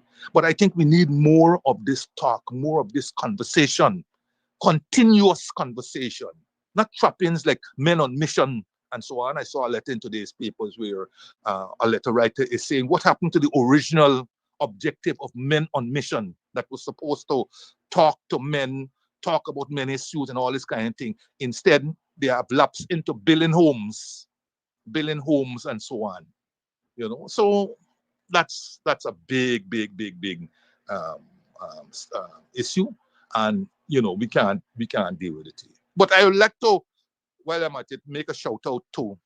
I didn't realize I have so many followers now, but I'm now learning I've got followers all over the place, and this is good because we're reaching a wider audience, and they're getting the message and they're hearing the message, and it's important that they get that message, because all they do every day, faced with a media that is almost exclusively government owned or government related, whether it's public or private.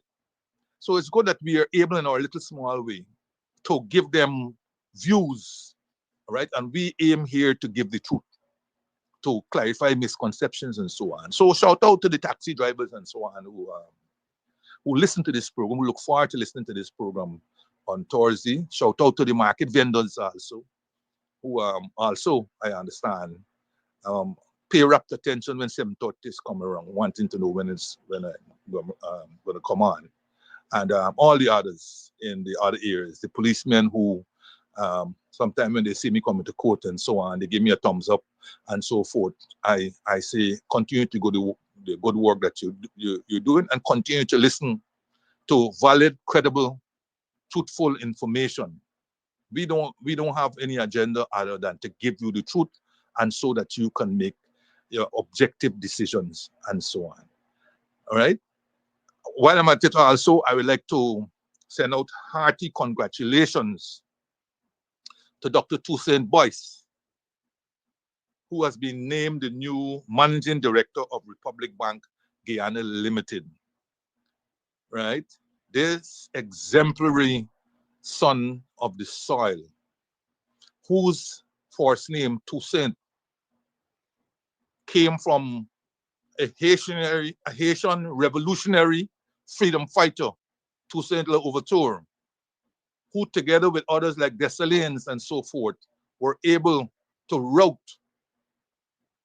the French army and allow Haiti to become the earliest republic in this part of the world, right? In this part of the world, right? And he has shown that indomitable spirit of his ancestors and the person for whom he is named. And he has shown that both in his academic scholarship and excellence, and his work habit. Is perhaps the best known alumnus from President's College, the President's College that Forbes Bonham had in mind to be that school of excellence on par with, if not above, Queen's College. All right, today, President's College is a shadow of itself, of the school that Bonham intended. But Toussaint Boyce is a product of the original President's College. And he has gone on to excel in education. He got his LLB degree, law degree from University of Guyana, where he passed with distinction, went on to UV to obtain his legal education certificate that allows him to practice in courts. Then he went on to the prestigious Harvard University, which we well know is a top Ivy League university, where he completed his master's in law. And then he went on to another prestigious university that ranks in the top 5 in the world, as indeed Harvard does. He went on to Cambridge University and did his doctorate in law and financial law and so on. So he has done exceptionally well, right? The institution to which he has now risen to the top, he had worked there before. He has worked in Wall Street, and his last job was at the Caribbean Development Bank, where for many years he headed the integrity unit and so on. So this is an exceptional individual, and who's still very young, And the reason why I highlight all of his qualifications and experience and so on is because they love to denigrate us, tell us we don't have heroes. Imagine little twits being given access on Black-owned radio station to tell us that we don't have heroes. And when they say that, we must point to heroes like Toussaint Boyce, who's excelled, and so many others. But he's following a long line of Black scholars, inventors, and so on. And when they say that, we must be able to point them to them. But they know they can say that because some of us are too timid in confronting them. So congratulations to Dr. Boyce, and I know you will perform well. I know him from my sojourns at Caribbean Development Bank as a governor on that bank, and I know him otherwise, right? And he's a very humble individual, and I know he will perform well and he will continue to do well. And that allows me to segue into a related topic. And I want to read a letter by Lincoln Lewis, veteran trade unionist, that appeared in the Kaito News of August 25th, 2025.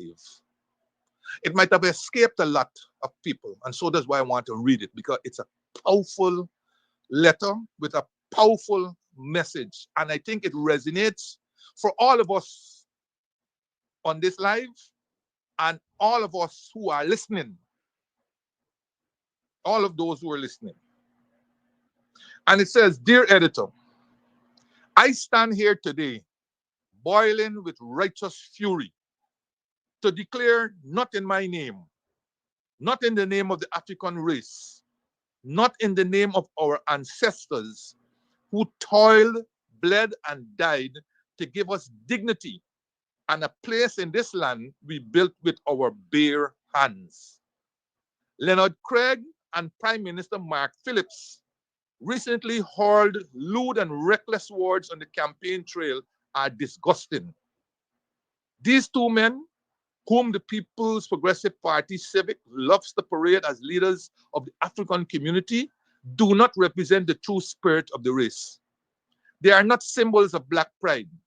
They are tools in a wicked strategy meant to demean the African race, to reduce us to the fringe of society and justify our continued marginalization and disrespect.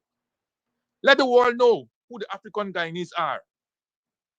We descend from a people who endured the whip, who bore the scars of slavery, who hauled cane down their backs under the scorching sun, and who, even when their freedom was only partially during those 4 years of amelioration between 1834 and 1838, still managed to save, buy plantations, establish villages, build a village economy, and create local government. We did all this while the system conspired to keep us broken. That is the greatness of the African Guyanese. But what do we see today? Those in the PPP regime find the weakest among us, men who lack pride and a sense of history, and they parade them like court jesters. These so-called leaders willingly humiliate themselves for political favor, laughing on stage, using vulgarity as currency, thinking that the masses' applause means power. They are not leading, they are performing. They are not raising our people, they are dragging our image to the gutter. It is a calculated move. The PPP see as a history of using a few pliable black faces to justify the abuse of the African race. They prop them up and through them try to say that we, a proud and accomplished people, are nothing more than commoners, servants, bodyguards, or door openers. They reduce our work to spectacles and silence our pain by making a mockery of our pride. Let us be clear. The African Guyanese people are not and will never be anyone's clowns. We have stood tall in every field: law, labor, religion, politics, science, education, innovation, and so on. We were never given our place.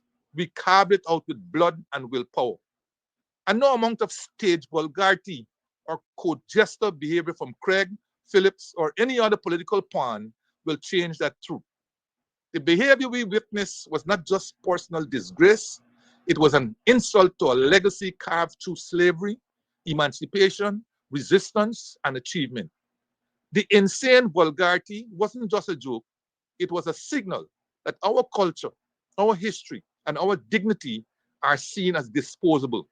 And we can be used at any point in time by others to manifest their dirt and execute their dirty deeds.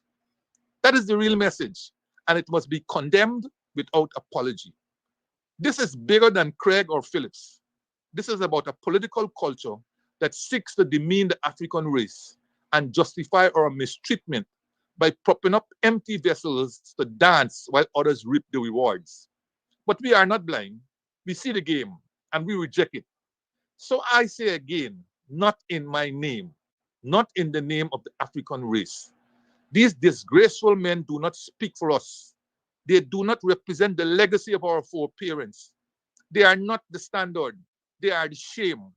Our ancestors fought and died for freedom, for dignity, for equality, not for us to be dragged back into the mud by men with no pride and no purpose.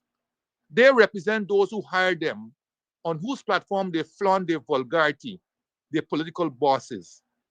Our duty, every man, woman of the African race, is to preserve the honor of those who came before us, to defend the truth of who we are, and to ensure that our children inherit not disgrace, but black excellence and glory. Those who disgrace us must be called out, shunned, and replaced with leaders who carry themselves with pride and fight for their people with backbone, not buffoonery. We are not jesters. We are not property. We are a proud African people, builders of this nation, defenders of freedom, and we will not be defined by the vulgarity of political puppets. Let them dance a massa if they wish, but not in our name. No decent Guyanese, regardless of race, color, class, or creed, should find this behavior acceptable. As a collective, we shall all condemn it. It is a dangerous influence for all Guyanese children and families. All Guyana has a responsibility to resist this abomination unleashed on our land. Sincerely, Lincoln Lewis. You got to admit, this is a powerful letter, and we should read it, and we should read it to our friends and our family and our neighbors. And we should cut it out and frame it as to who we are, what we stand for, in the name of our ancestors. And this letter reminds me of a well-known former WPA, former only because she's dead, and that's Andai. And I remember her saying, "Not in my name," in regards to some other issue in the PNC. So this is another one, not in my name. And certainly not in my name. These people are not my representatives, and they will never be. And the likes of all of them who go there only for transactional purposes and not to uplift our race and not to get benefits that are due to us, but to uplift themselves. So I thought that part in my program, I should associate it with this letter for its power of the writing and the power it projects.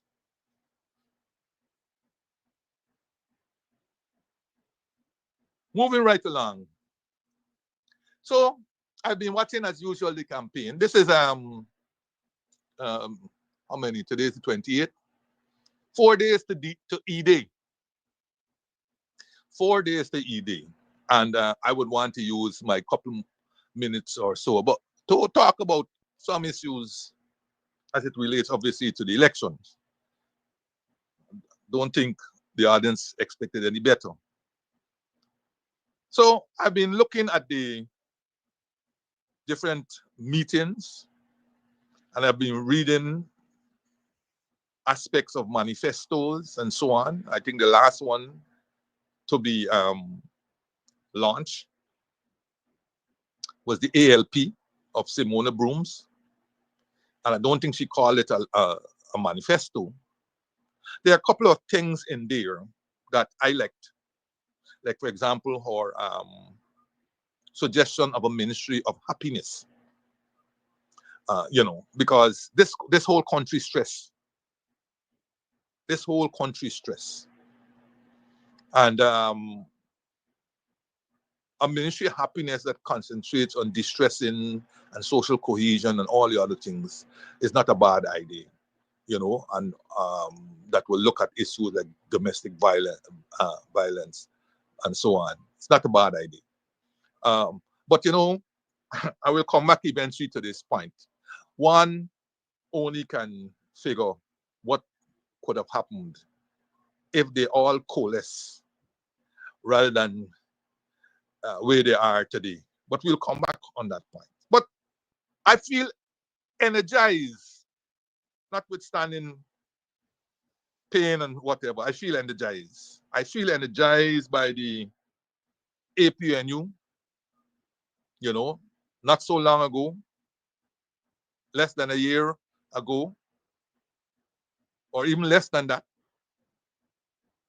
People had pronounced the death of the APNU, in particular the PNC.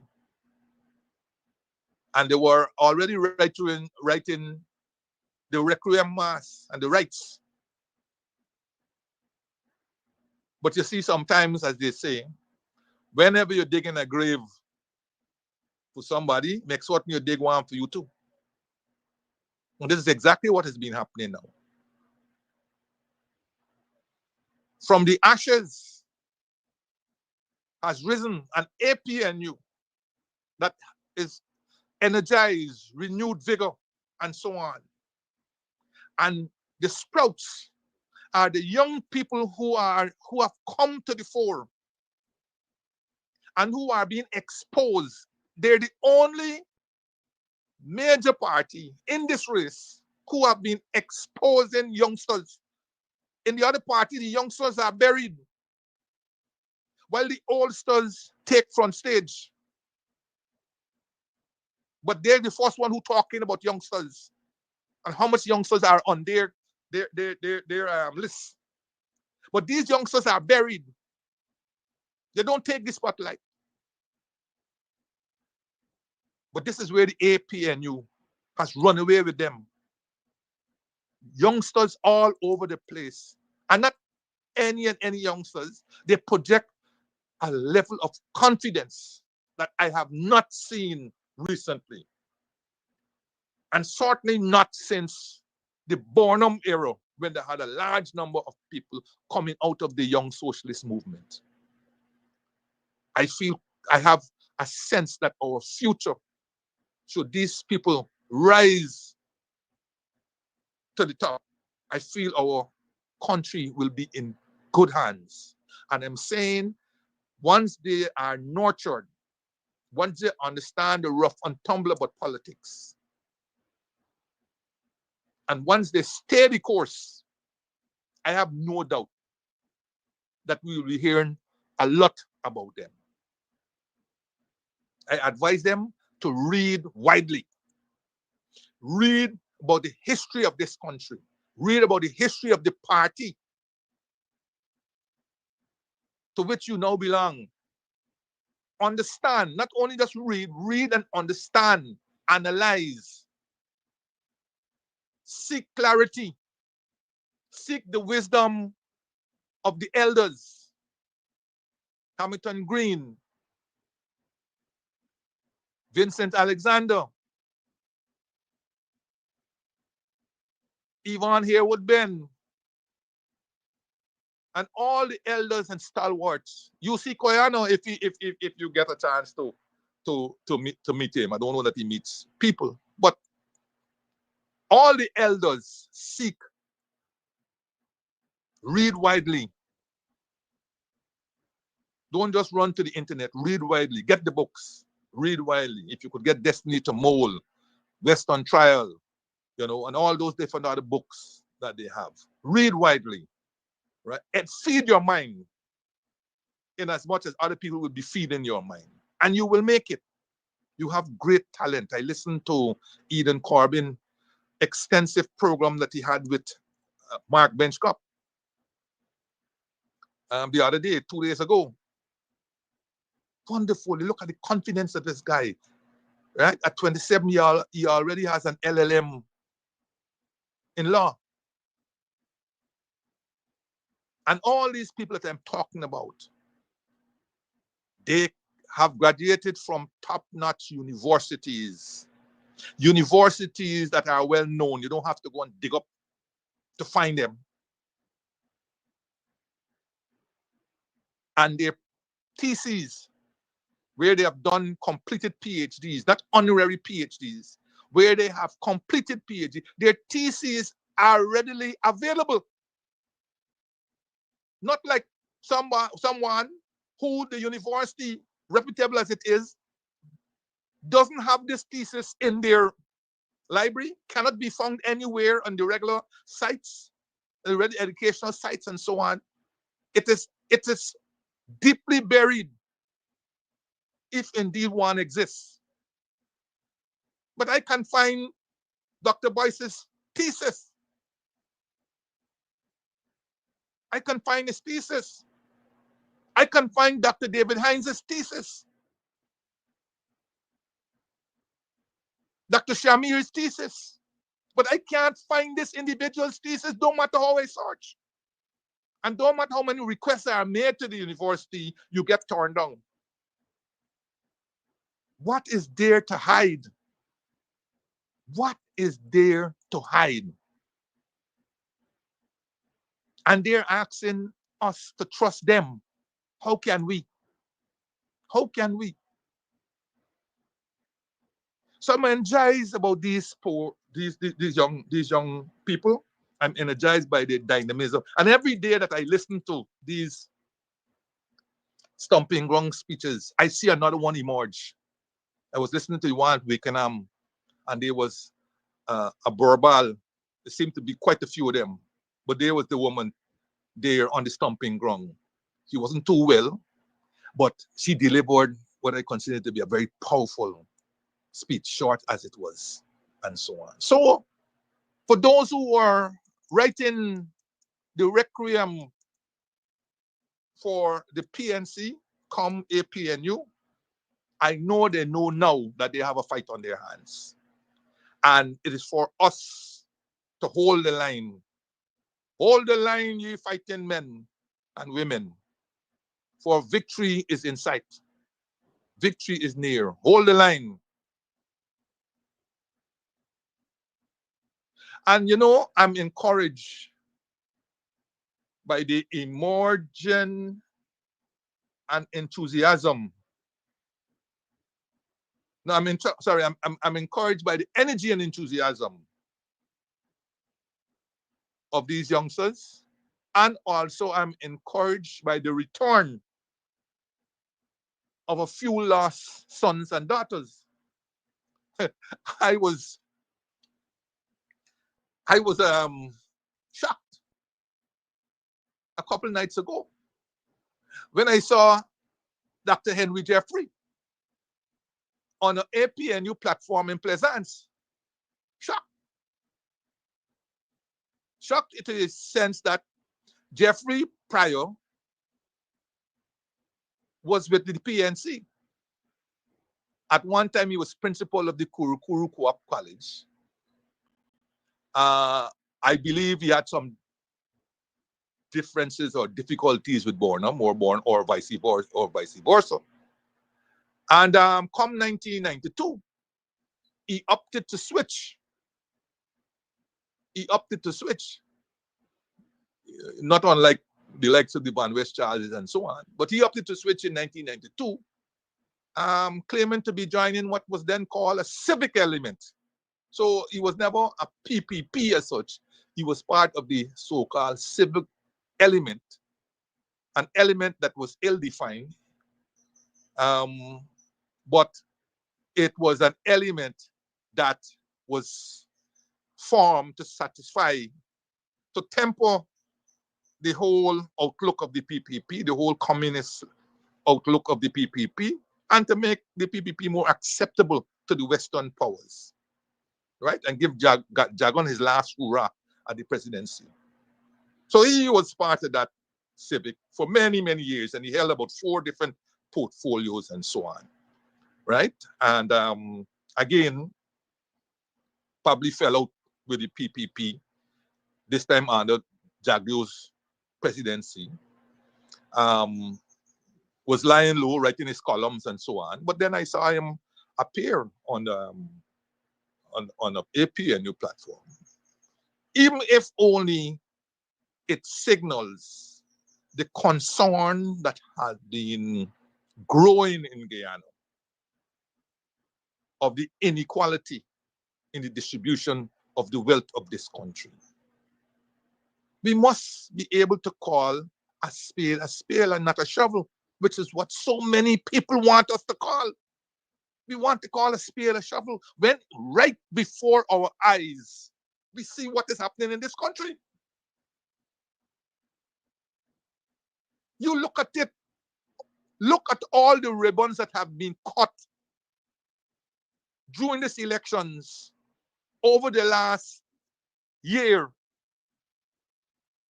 and make up your analysis and your minds where the wealth of this country is going. This morning, I was looking at a photograph at the cutting of the ribbon for the Marriott Courtyard at Timeri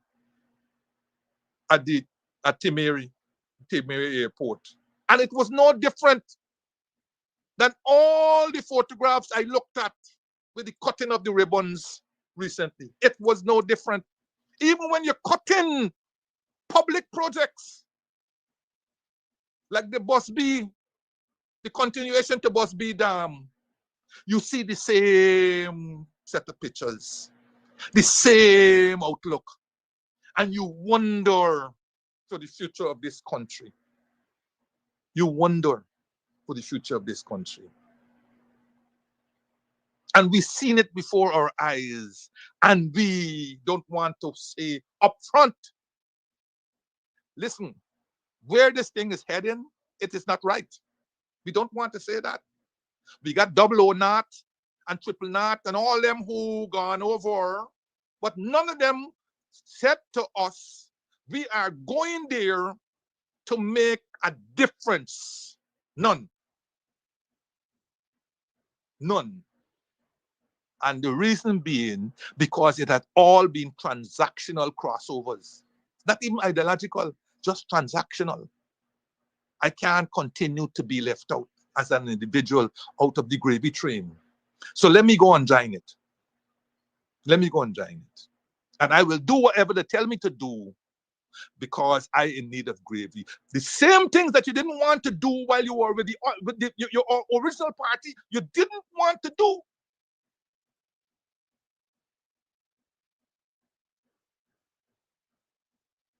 But yes, but enough of them.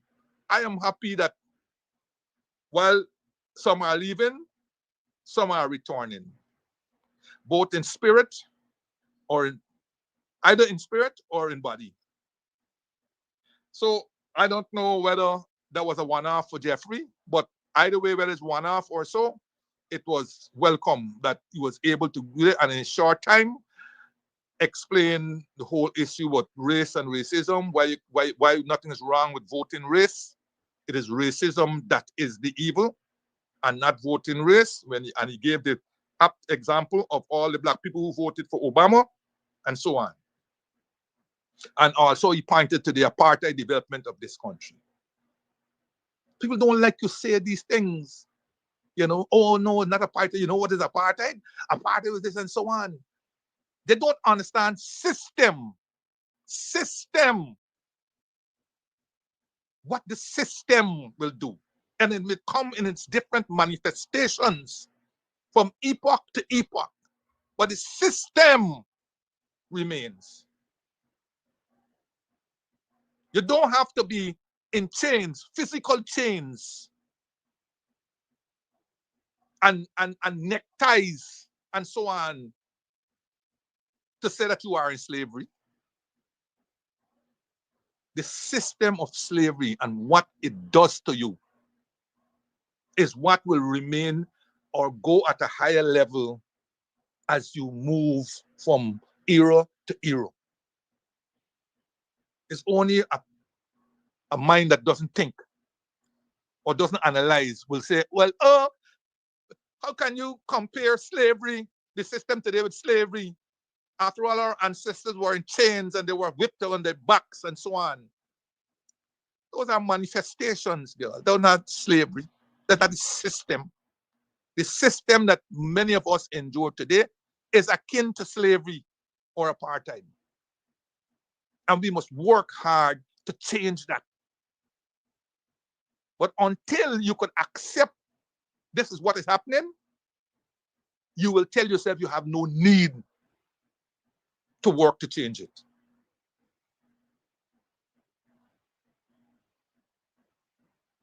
And I was also happy to see clips of other known persons supporting the APNU. I saw one with Dr. Karen Cummins.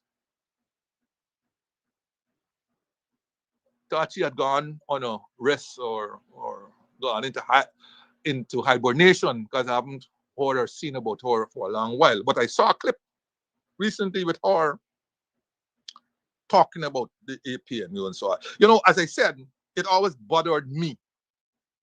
And I have called them out.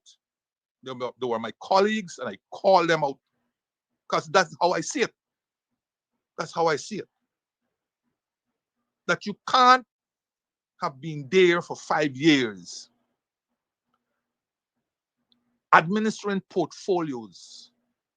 And when you're out and they are attacking you attacking the government for which you serve a part, you are hiding, or you fail to come out and to correct the falsehoods that are being said of the very portfolio that you was in charge of.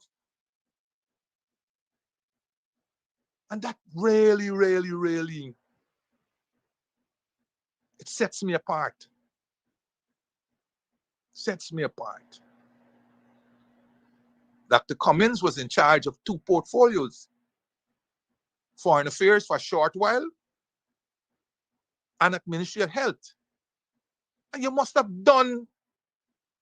left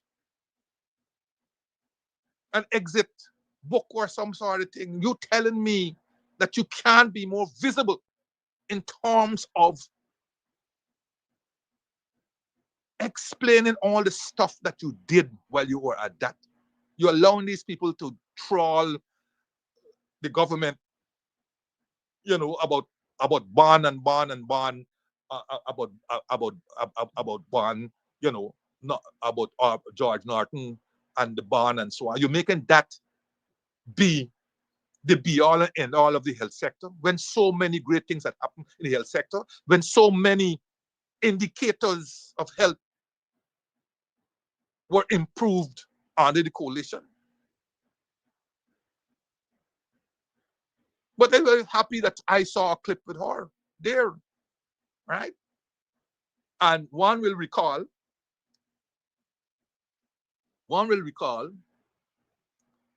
while serving in the foreign ministry, I think it was foreign affairs, while serving as Minister of Foreign Affairs, the incident that took place in the vicinity of the Pegasus Hotel force and at the Pegasus Hotel had nothing to do with the Pegasus itself, but had to do with a meeting in which His Excellency President Granger had been invited to address, and that was the GMSA meeting that was held at the Pegasus at the time. And I note that Jagdeo talked about recently, I'll come back to it, about if he was able to deal with the Granger cabals.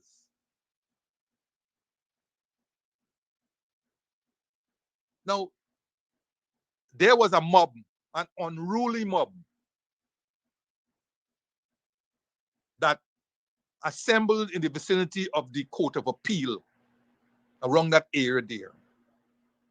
And as ministers tried to get to the Pegasus to be seated in time to listen to His Excellency President Granger's address, they were stopped. I remembered Patterson, David Patterson, as Minister of Public Infrastructure, and Dr. Karen Cummins as Minister of Foreign Affairs, trying to run what was a gauntlet.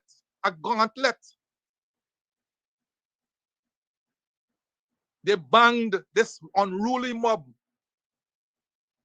that included members of the present administration, banged on the cars. It was frightening, banged on the cars and attempted to upturn the car of Dr. Cummins, all in the view of an assembly of policemen who I presume were either told to stand down or to apply minimum force. Because, as you guys will remember, nothing untoward happened. There was no bloodshed that was shed. There was no baton wielding people, lashing people in the head, and so on. There was no gunshots, as I remembered. But the policemen attempted to execute their duties in a manner that would have caused minimum injury and so on.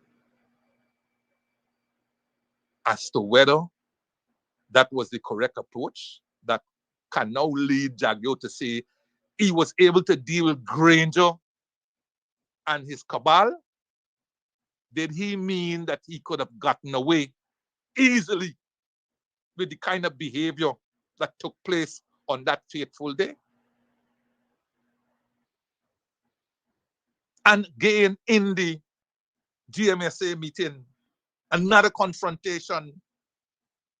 And that continued literally throughout, because that was coming towards the end of the Granger administration. But during the administration itself, you had all of that. You had a raucous in the National Assembly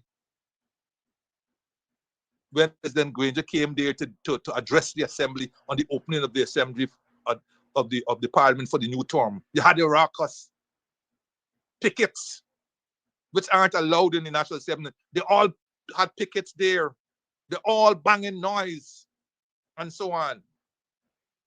That kind of unruly, uncouth behavior that characterized the opposition. Is that what he meant, that he was able to deal with Granger and his cabals? Maybe. But Dr. Karen Cummins survived. And I think she was able to attend the GMSA meeting, which didn't go down very well, but President Granger remained stoic and did his address above the din of the noise that was taking place at the time. But you know, these stories have to be told. And unfortunately, they aren't being told enough during this campaign. I say unfortunately, if only because people must understand. They must understand. Because you got too many of the youngsters who are asking, what did you do for me and what did you do for me and so on. And perhaps the patience seems not to be there to sit them down and explain, you know, what is going on. But whether they like it or not, we must be able, as much as we're telling them what we are going to do for them going forward, we must be able to tell them from where they came. From where they came. You know, this is the approach that I like to use. And maybe that is why a lot of people say, well, you know, you should have been a teacher because, you know, you break down these things simply and, you know, and we understand when you talk and so on. You know, now that the soldiers have voted, and perhaps I'll come back to that too. Now that they've voted, I want to repeat something. You see, when we came in, soldiers were given a month salary as bonus at the end of the year. And this thing had created a lot of angst among various classes of public sector workers. When the government gave the soldiers the 1 month bonus, it wasn't because they liked the soldiers. I was there and I could tell you what happened. Monies were put there for salary increases well above the 5% that they kept paying, well above. I was there. I'm the one who sat with the IMF building those programs. Monies were put well above. Monies were also put to recruit nurses who are in training, teachers who are in training, and monies were put for any addition to the labor force in the public sector during the year, because we don't budget for vacancies. A sum of money is held at the Ministry of Finance in case a vacancy is filled.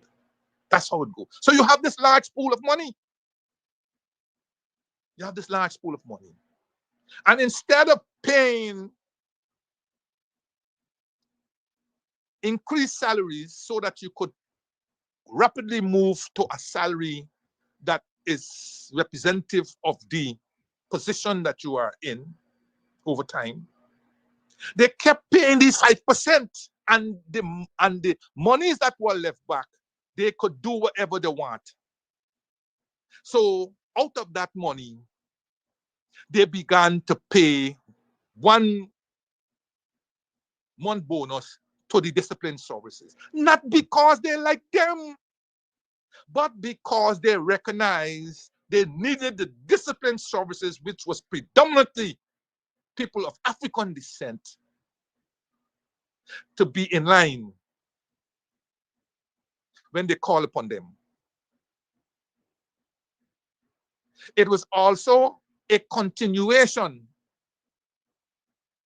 post-Jagan of dividing the working class. Because a divided working class is easy to control. It is easy to control. Think about it.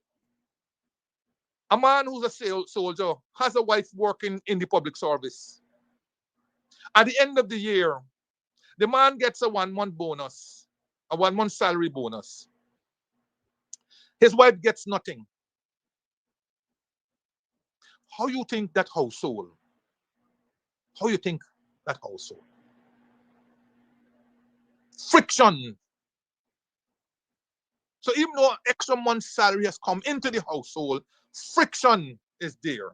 Because the wife begins to examine her self-worth. Let us suppose that the wife is a nurse who every day has to look at blood and vomit and wounds and death and all these things for a pittance.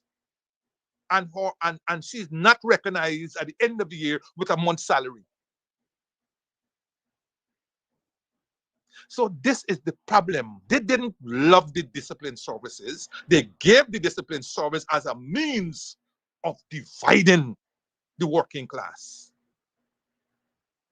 And discipline service, let us be blunt too. Let us be blunt. A soldier, when we came in, the minimum wage was $39,000 plus. A soldier might have earned, let us say, 40,000. Let us say even 45,000 above the minimum wage. I doubt whether. But let us give them 40,000. At the end of the year, when you get a minimum a month salary, you get $40,000. $40,000. Or you might have been at the border, the Venezuelan border, facing them guys who did them syndicatos shooting across the river and so on. Many days you can't see proper food. Many days you can't sleep because you're worrying about your family back in town. But you get $40,000. Your superior officer, whose salary might have been $500,000, gets $500,000.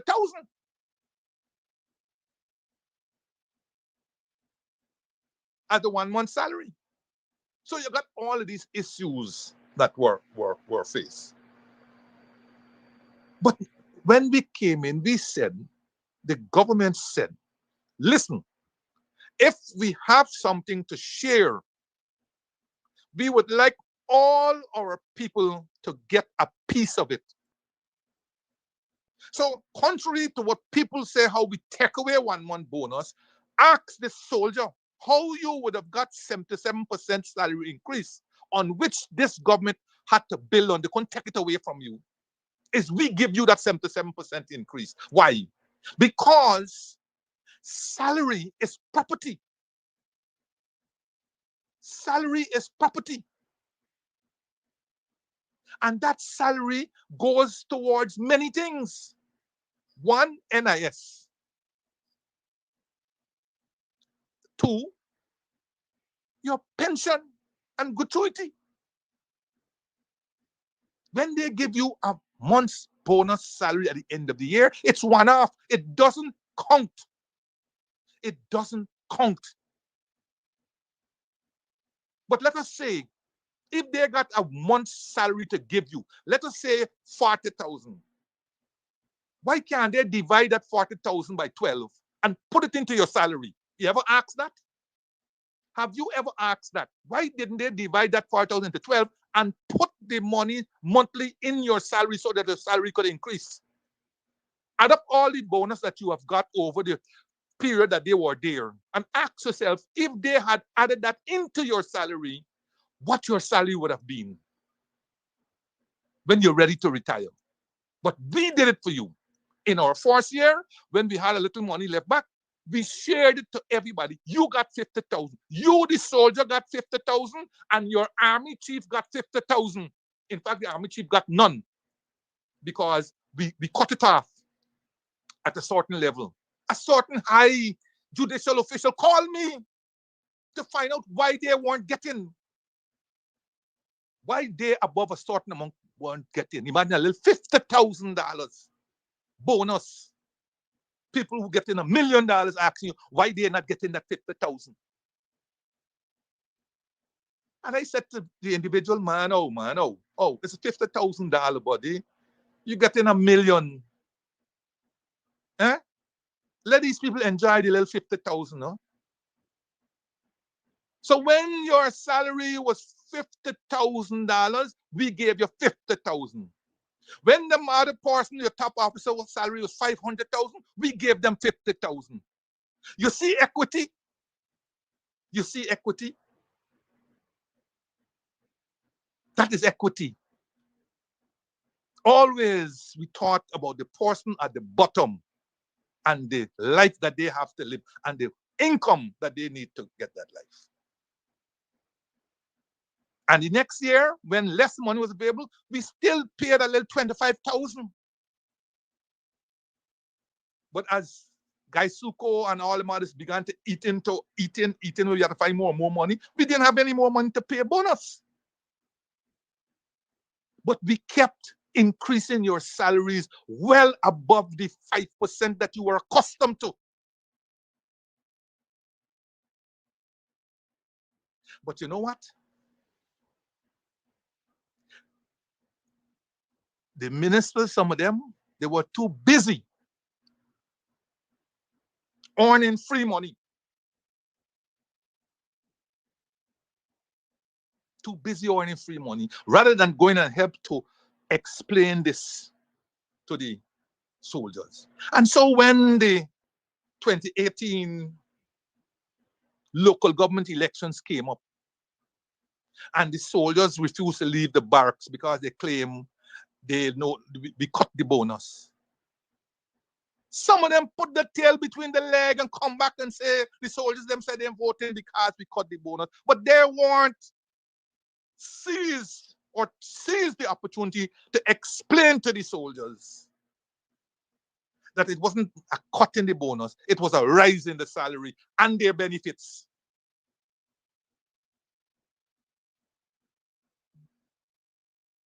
They weren't seized or they never seized the opportunity of doing that. So the soldier always believed that the bonus get cut. Bonus get cut.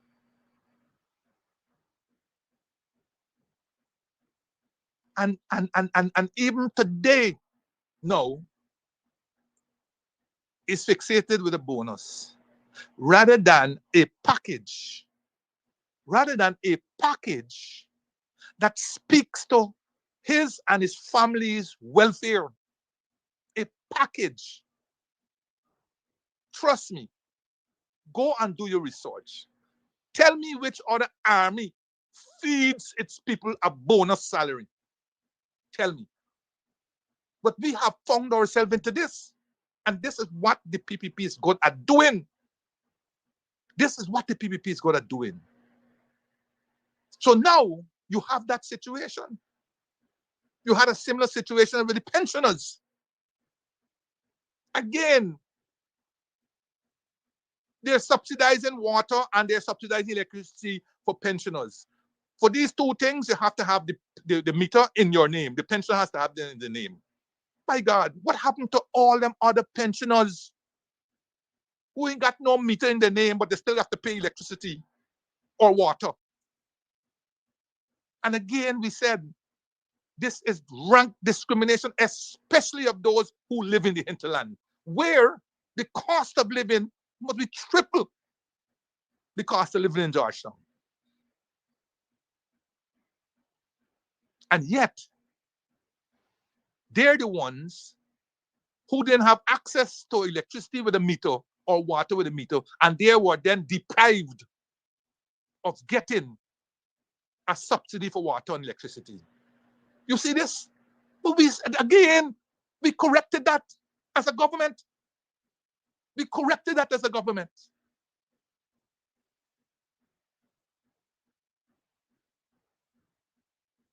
But a government is as good as the collective. The collective.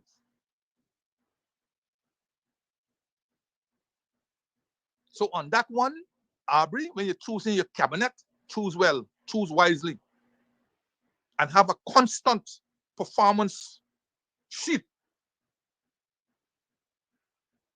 If you want to serve the people, you got to make certain they are served and served well.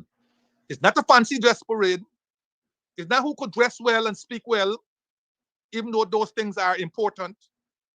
It's those who can serve the people, who can explain to the people who are in the communities every day, talking to them, explaining to them, listening to them, bringing back feedback, and treating with their problems and issues. We got too many fancy dress parade people. Too many want to be leaders. Too many want to be leaders and don't know how to lead.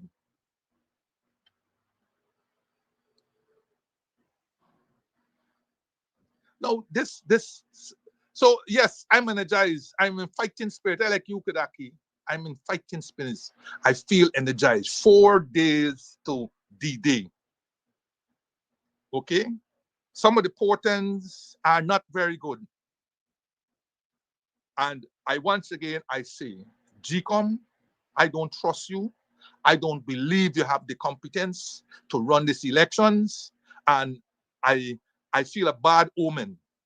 I feel a bad omen. I hope that omen could be dispelled by election day. But I feel a bad omen. And the discipline services voting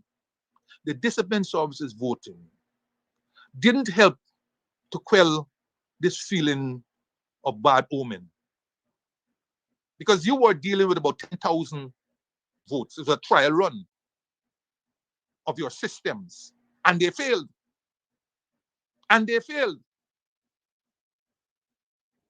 Increasing the suspicions of what shenanigans are going on and what they have in play.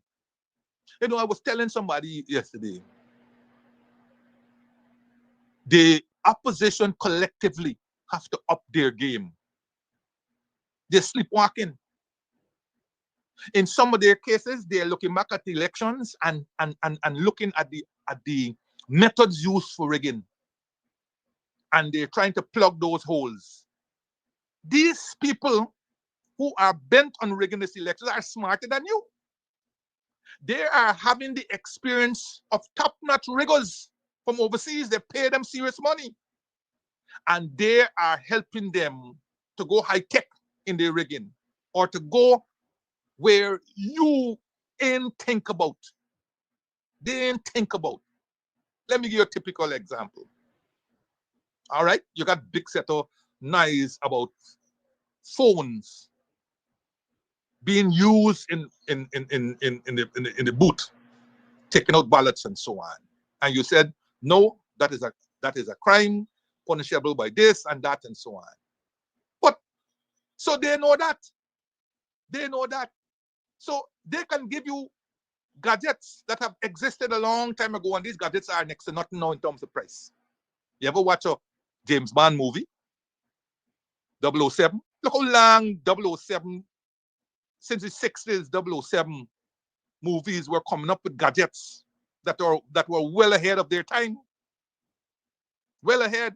So somebody could have on an innocent shot with a button, and that button could be a camera. So when you're looking for phone and all kind of thing, he lads the phone, but he don't take a flash of his vote. A pen, a simple pen, could have a camera in it. A smartwatch, because they can't tell you no, take off your watch. A smartwatch. So you got all these different gadgets that could be used, and you have to find ways.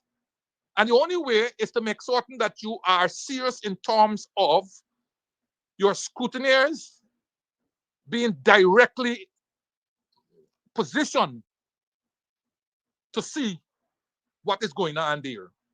Any untoward movement.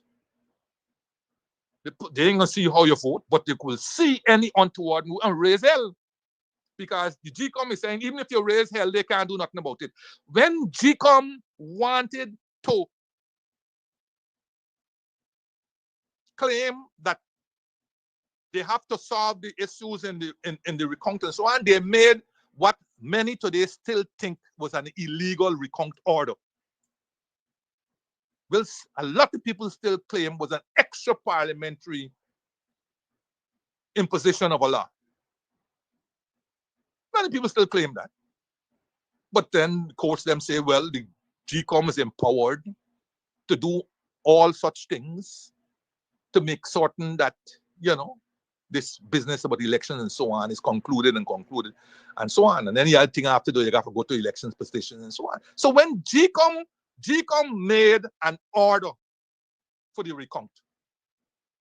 But now they're telling you, if they see somebody doing something that is contrary to good order, because taking a picture of your ballot is contrary to good order, they can't do nothing but it. They are such a, you know, it doesn't give you confidence. It doesn't give you confidence. And they have, and the government over that 5-year period has wiped out the personnel and with it the experience and put in their personnel. And my God, I'm telling you. Then, before they had computers, how you used to declare elections?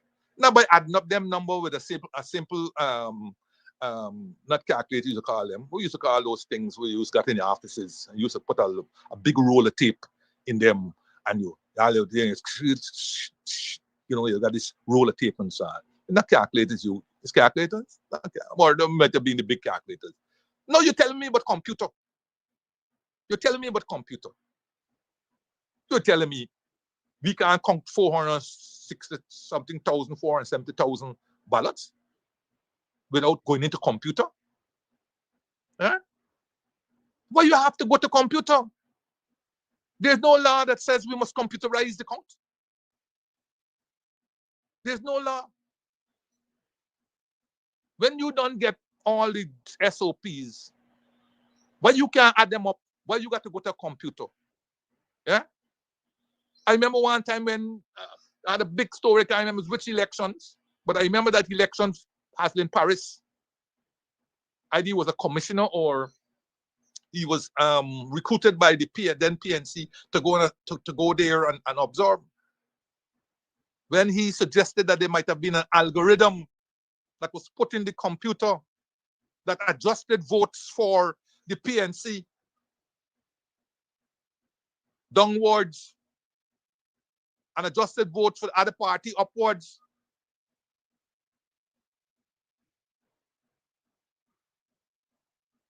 What we need computer for? Let me just add up all the SOPs and things. So we ain't have to get all this computer specialists and all kind of stuff. We don't need them. We don't need them. It's 400-something thousand. You're not talking about a couple 200 million voters and so on that you might need a computer. You have 400-something thousand people, man. And then all these other stories, this mysterious accident that up to today, they are refusing to tell you the name of the driver, the make of the vehicle, and so on. Mysterious. Coming out of what they say? Is it Monrepo or LBI? LBI. In a northwest direction. What in God's name is a northwest direction? Coming out to LBI. You could only turn square going west, or you could go over the road and turn square going east. So what's this business about northwest direction? And they hit these many buses. Who is the person? Was this an accident, or was this a deliberate something? That is the big question that's being asked on the road. And why are you transporting ballot boxes in minibuses? Why not them fancy vehicle you bought for the police? Them big heavy duty vehicles that you bought for the police. Why not them? Why are you transporting them in these minibuses? You got some big buses that the GDF got. Why you don't use those? So that these kind of accidents, if they happen, won't result in significant damage. Why these minibuses? And who owns these minibuses? Who owns them? They look rather old. And if the scrutineers were taken to the hospital, especially the opposition scrutineers, who guarded the ballot boxes? Who guarded the ballot boxes? Even as the scrutineers were being taken to the hospital. Some of them serious, some of them not so serious, but all taken to the hospital. Who guarded the ballot boxes? And why the discrepancy with 10,000, with 8,000 plus votes? Why the discrepancy? And why the discrepancy between what Alexander said, he observed and he estimated 70 plus thousand, versus what Gunrad said, who claimed that it's in excess of 80,000, and voila, we hear is 83.6%. We hear is 83.6%. Doesn't seem that the opposition could win anything, boy. Alexander, I trust Alexander. I trust his judgment. And if he said it was 70 plus thousand, I think it's somewhere in that ballpark. 83.6% again, which is the highest voting by the discipline services we hear. Or certainly higher than the last time, which was 80%. How trustworthy are these figures? I'm just asking, how trustworthy are these figures? And is this something that the opposition collectively got to look at if it recurs, or if this is one of the new shenanigans to obstruct the smooth flow of these ballot boxes? Just staying aloud. And one more thing on this discipline services. Amanzo Walton this year as scrutineer, or whatever you want to call it, going into Saints, and I saw the picture, the video, saw a sheriff or somebody with a sheriff security tag exiting. And she asked him if he voted. And he said yes, and he showed his finger. He showed his finger. So the question here is, wasn't this discipline services? Since when the discipline services include sheriff? And don't tell me anything that that person might have been a member of the discipline services before and now he joined sheriff. If he now joins sheriff, he's no longer a member of the discipline services. So how could a list have been extracted with somebody who was left the discipline services, gone with some sheriff or whoever else, and then voting with discipline services? And nobody has been able to convince me, or nobody has asked seriously, who is this individual? And how many? I think it's two of these individuals she spoke to. Are they really members of sheriff security? Are they members of the discipline services? These are questions I haven't heard answered, asked and answered. Even Amanzo hasn't come back to say whether she's satisfied that they might have had a sheriff security short, but they were indeed members of the discipline services. I didn't hear that. So these are concerns I got, right? They're not giving me nightmares as yet, but if they multiply, they will give me nightmares. They will give me nightmares. These are questions that need to be asked. And quite frankly, I think on these matters, the APN in particular got to allay our fears. They more than anyone got to know that when the discipline services voting, they have a big stake in it. A big stake which the PPP would love to erode and will go all out to ensure that they erode it. Pictures of your vote and you are promised promotion and you are promised other benefits and so on, you can't fight those things. You can't fight those things. Okay? The temptation is great where those are concerned. So you have to be extra vigilant. Extra vigilant where these matters are concerned. On the plus side, whenever the turnout is great, it usually favors the APNU. So let us hope that trend holds true. 83.6%, that was GCOM is saying. Let us hope that with that great turnout, that a significant number of them voted for the APNU. So, and then of course,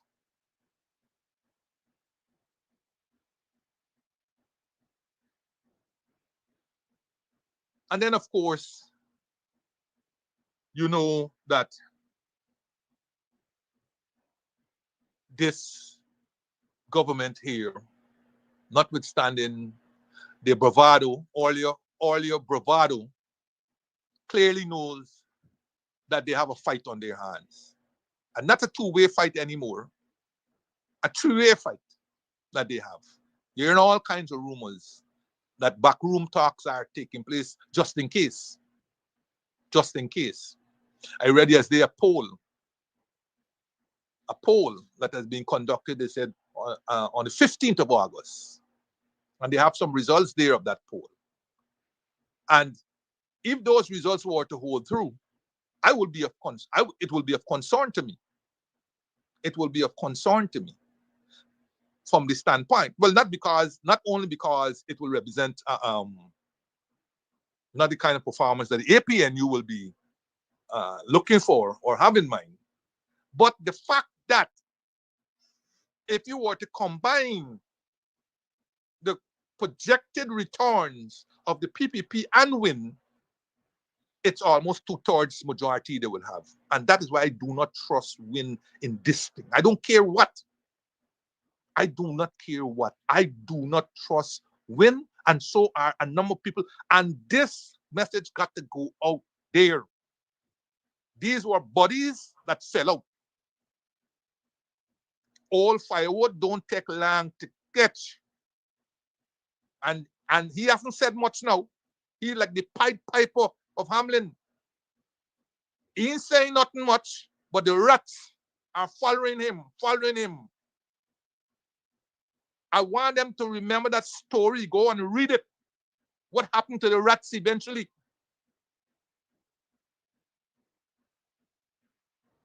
And I'm not calling the people who follow them rats. I'm just saying the analogy. Blind following, which is what a lot of these people are doing. Blind, because it's only blind.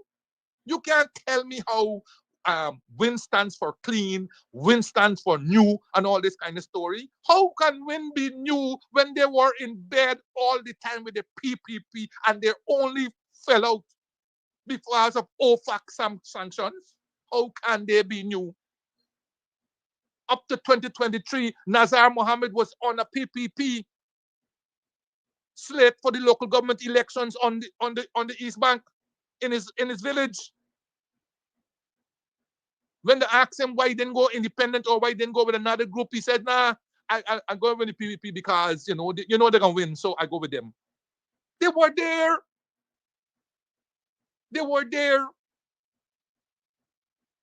Now they're trying to knock WIN and so on. Listen, we are being fooled. And those people who are following WIN are doing that with their eyes wide shut. And I'm so, about certain people who were with the APNU before. And you ask, what is the purpose? What is the purpose? And I want to know if they got into Parliament now on a WIN ticket, whether they will be cooperating with the PPP, whether they will, if the price was right. because history will be so unkind to them if they allow this government to ever come anywhere near a two-thirds majority and what they will do to this country.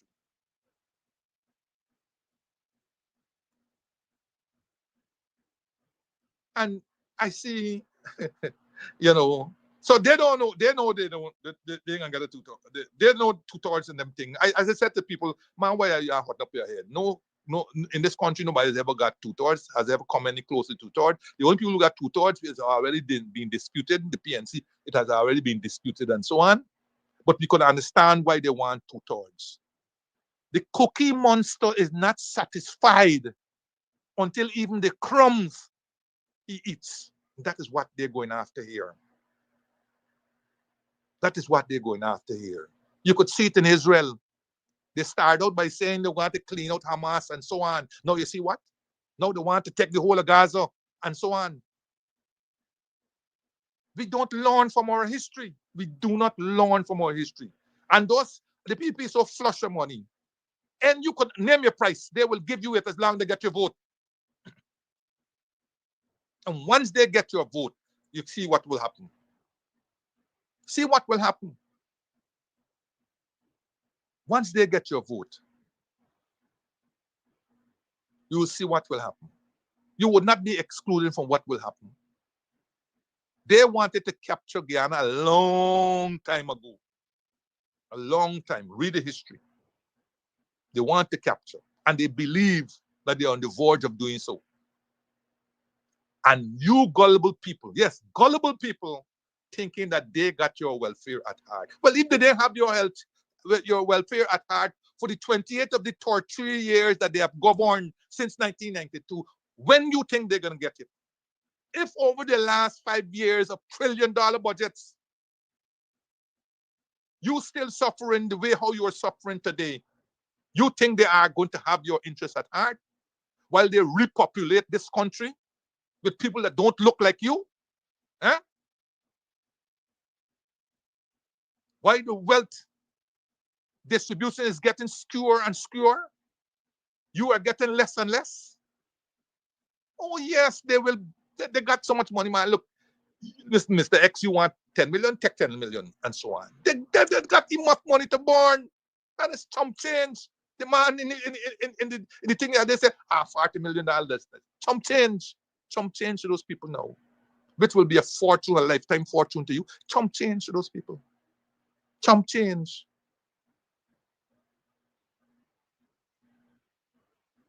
So when you hear people trying to make up story, reasoning, they're telling you don't split the vote, but we are asking you to split the vote because a divided parliament is better than a think parliament. The reasoning, I ain't got a problem with the reasoning, you know. When you look at Suriname, when you look at Suriname's parliament, it's comprised of many parties. Voting in Suriname is done almost exclusively on the basis of race. And the parties that are formed are almost exclusively on race. Javanese party, Indian party, Creole party, African party. They're all, and so the voting is there. So the system there, where, for example, the president to become president, they require, I think, 60% or 2/3 for the president. And that's why the president, the present president, had to twin up after the elections with, I think, 5 more parties for her to get to that 60%. And therefore, a lot of horse trading would have taken place. A lot of horse trading would have taken place. Right? And that there you can coalesce after. Right? And the parties, as I say, represent sectional interests or ethnic interests, and therefore ethnic interests are going to be thing. Now you have here in Guyana, no party loves to be called an ethnic party. They're all claiming that they are multiracial and all kind of foolishness, even though a great majority, more than 75% of the party's membership is of one race. Is of one race. And they don't want to be known as ethnic parties. They want to be known as multiracial parties. So that's the first negative that you have.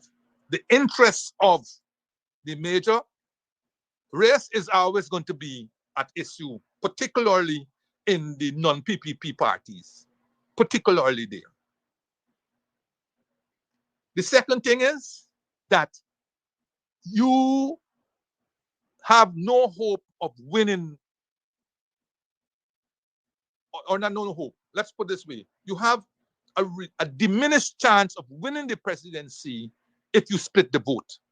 Diminished chance. Okay? You know the presidency in this country is all powerful. And until we can change the constitution with removing, stripping it from that and putting in more oversight and independent institutions and so on, you have to live with what you have. When you split the vote, you are diminishing the chances of all the other parties except the PPP party from winning the presidency. Let's get that in your head. The third reason is, as presently constructed, you can't coalesce after.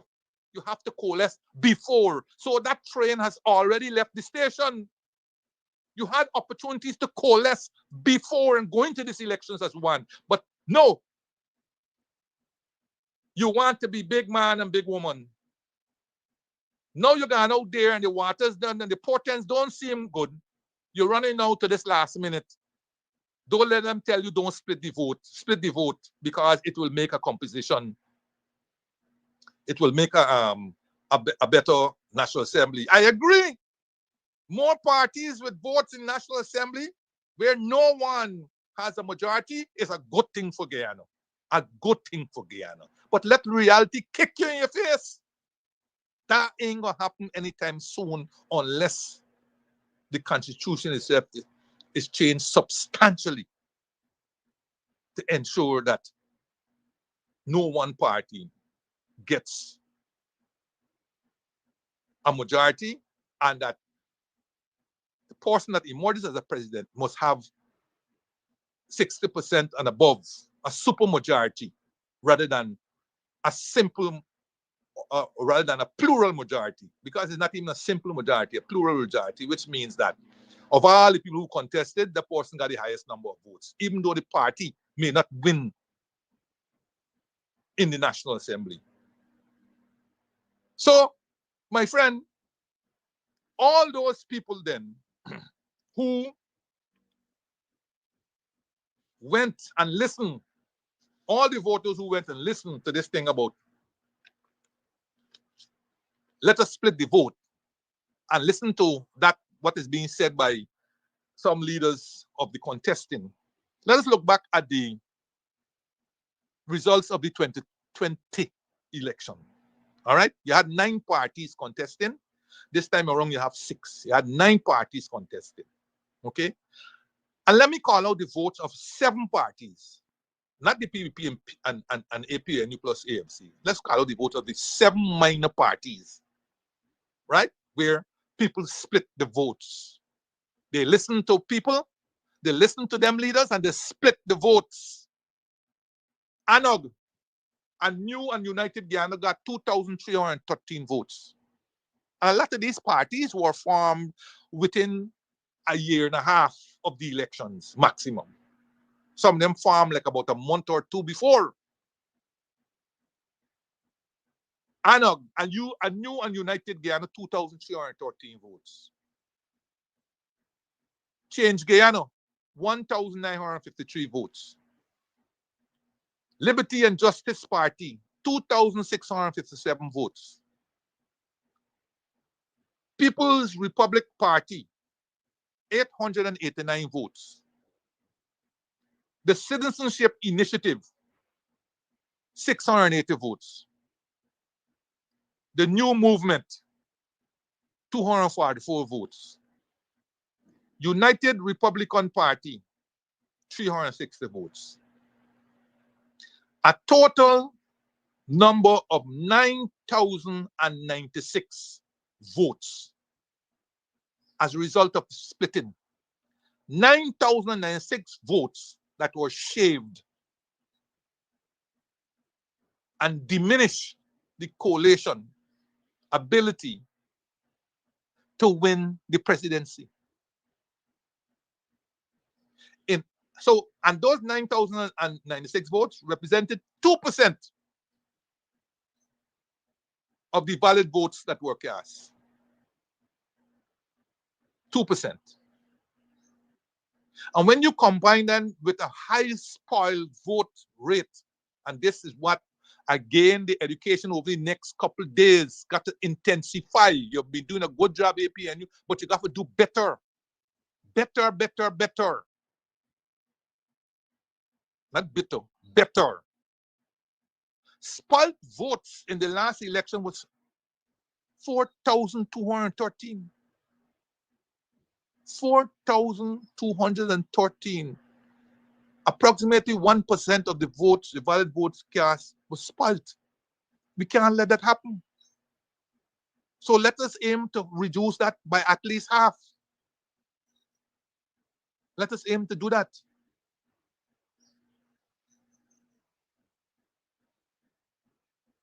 Let us aim to do that.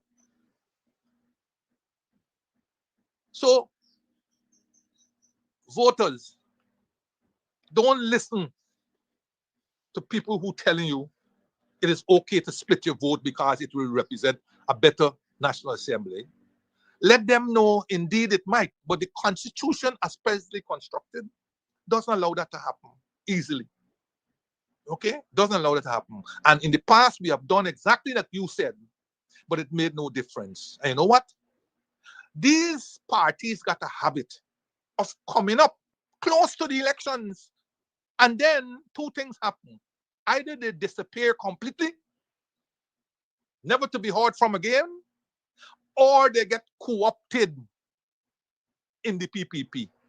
Not the, because we only had a 5-year and we didn't co-opt anybody. Or they get co-opted.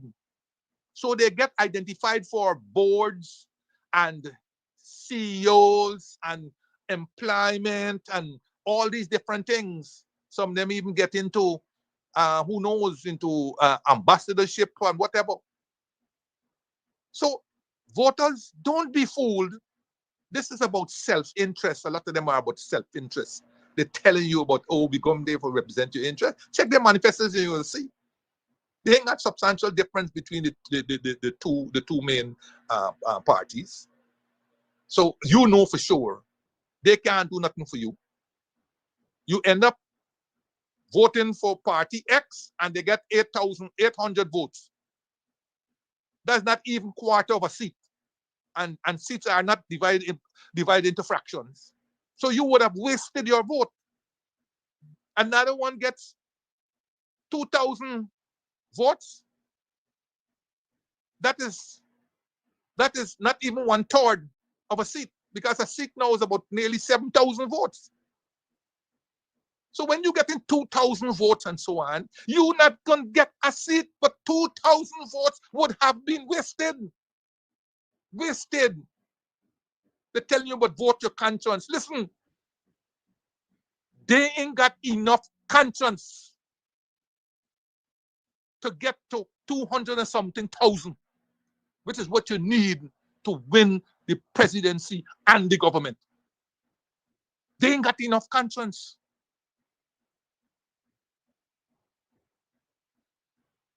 Let reality sink in. Let reality sink in. And when we can change that constitution, which we hope is in the next 5 years, to make it more amenable for you to indeed split that vote so that you get a composition in National Assembly that is more representative of the people and their interests. Until then, going into this election, don't split your vote. Don't waste your vote. Don't waste your vote. Simple as that. Don't waste your vote. And tell them, listen, I would have much preferred you guys to be under an umbrella, a coalition umbrella, where I might have voted for you under that umbrella. It's like the WPA. There are a lot of people who are WPA. And when they vote for the APNU coalition, they indeed voted for WPA, but their vote counts as part of the overall melting pot there.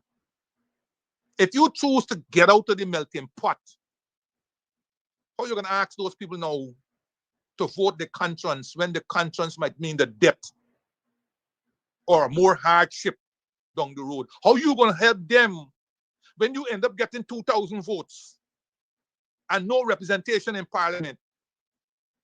And you disappear soon after the election because you're without representation in parliament and without a party structure and all this kind of thing, you gone. As indeed so many of them gone. And then there's suspicion because most of these parties, when they come up so soon and near to election, they flake off votes only from one, or mainly, not only, mainly from one section of the society. Mainly from one section of the society. Check it out and you will see. So, the people who laughing is the one in government. And who knows, there's a theory which suggests that some of these small parties are financed from known and unknown donors to come up and to campaign in opposition constituencies, to go after opposition voters, to make it easier for them to get a passage straight up to the presidency and the elections. Isn't that hard to realize? Check every elections, you will see it happen.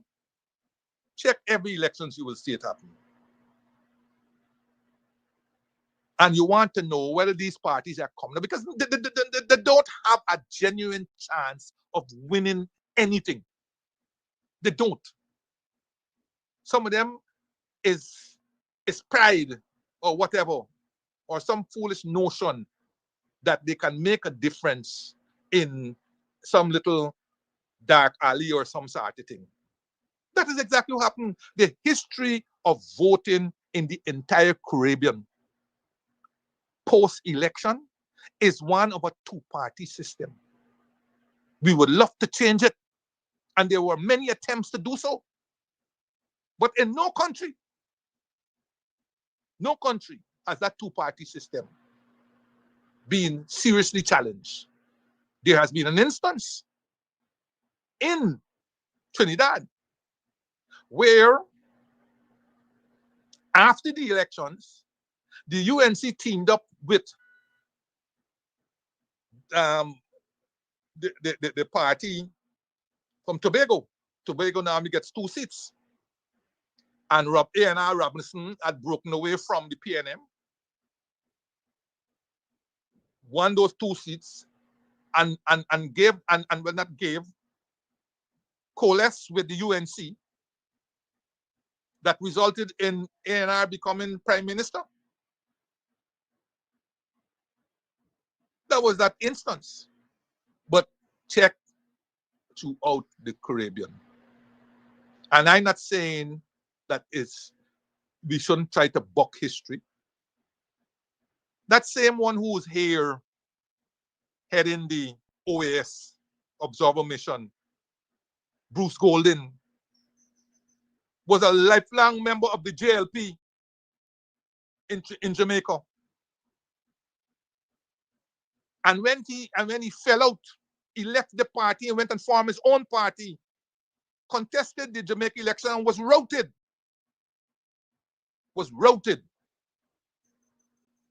Put the tail between his legs, he crawled right back into the JLP and became Prime Minister of Jamaica in the JLP.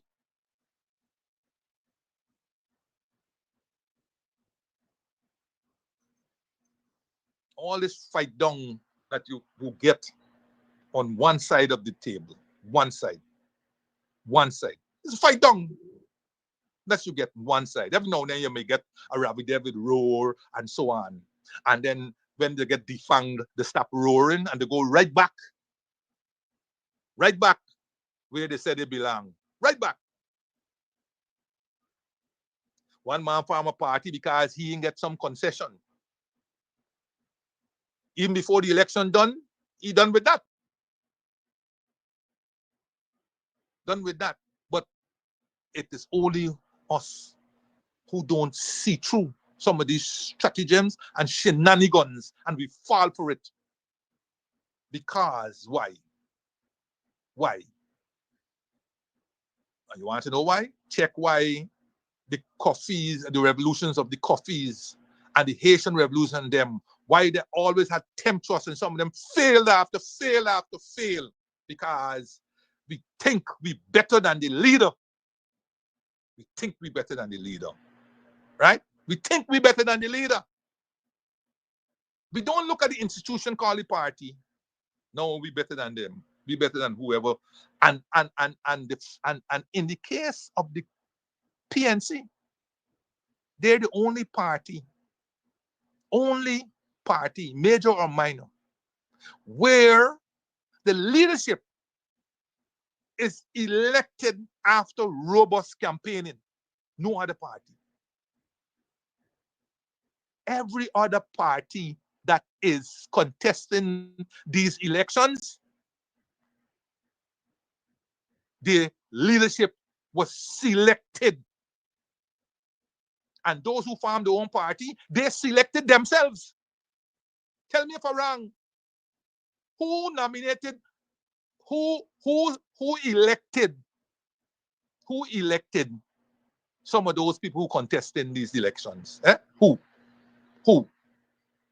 People? Which people?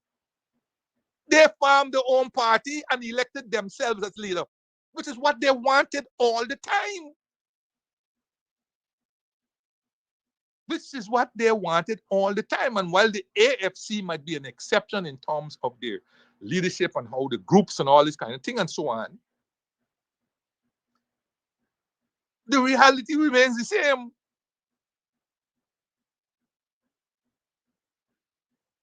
Reality remains the same. And when the leadership throws up somebody other than you, you begin the undermining of the party, followed by the person. Followed by the person. That's where the undermining starts. Right? And some people go to some lengths. You know, yesterday I was in a group. Yesterday.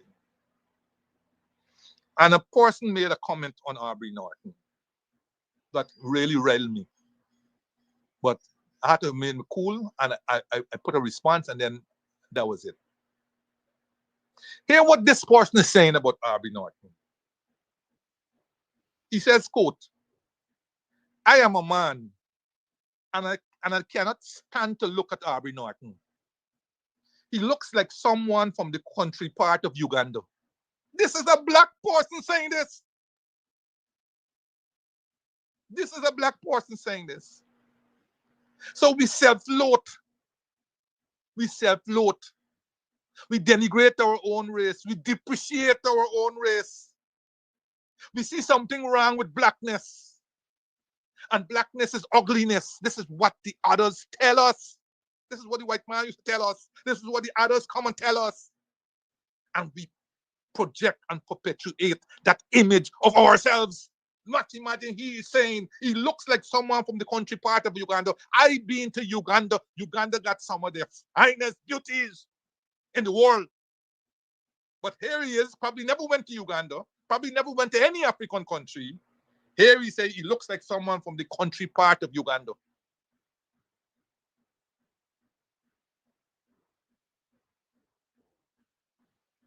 Imagine that. Black person saying that.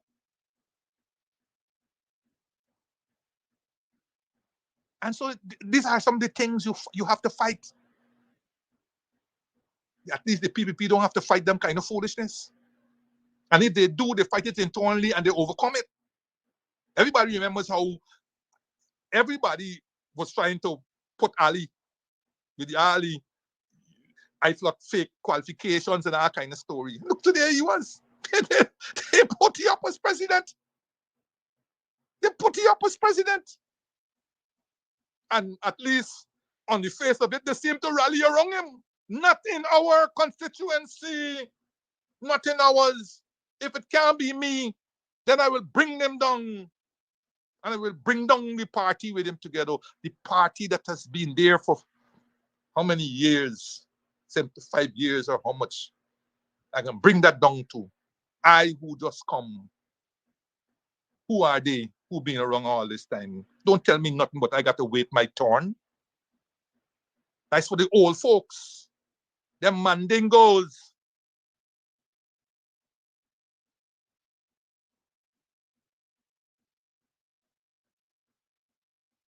It is really unfortunate and shameful of us that we can't unite. In the face of a common enemy, we can't unite. And we still exhibit colonial and post-colonial what they have done to us, defiled us, debased us, deculturized us. So we have nothing that sticks to us like the others. We don't have the culture. We don't have the religion.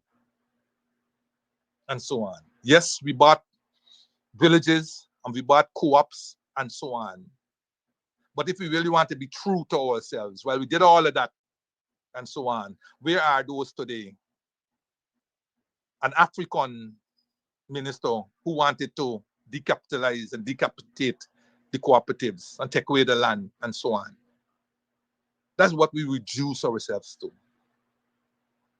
So as we go into these elections, 3 days, 4 days from now and counting,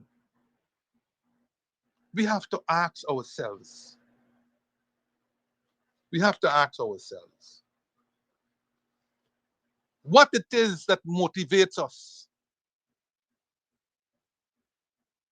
to make the choice that you are going to make, which is APNU. You must be motivated by at least one thing that would have touched you over the last 5 years, or if you are more than a first-time voter, at least the last 20-something years, you must be touched. It could be Adriana Young's recent murder in the swimming pool. It could be for Janae, right? It could be the Henry Boys. It could be the Lyndon Martyrs. For me, it is the mucker. It's the mucker that gives me nightmares every time I look at a video or a picture of that girl in the blue top that she had on with the mud all over her and it was raining and what they were doing. That thing brings tears to my eyes every time I look at it because it reminds me of slavery. Slavery and what they did to us. That was the white man doing it to us. Now you got your own black person doing it to black people on behalf of another set of people.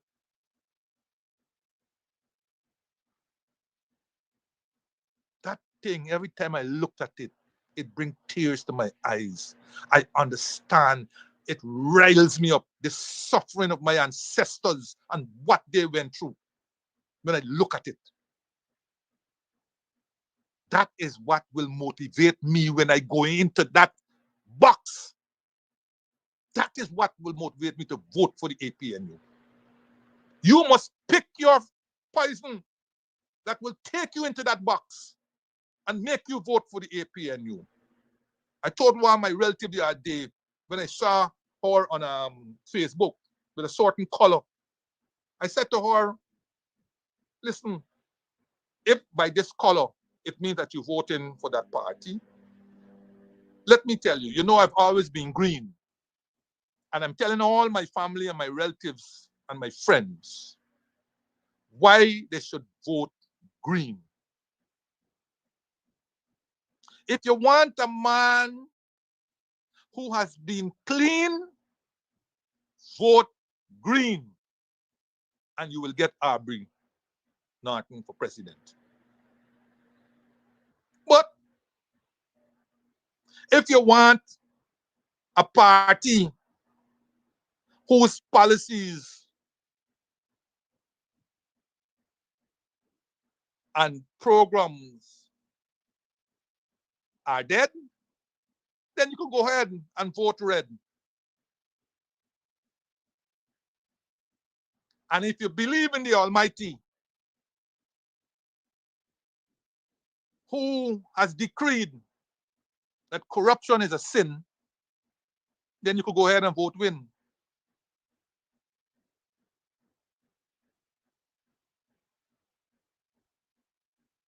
If you believe in the Pied Piper who has nothing much to say on any program, any philosophy,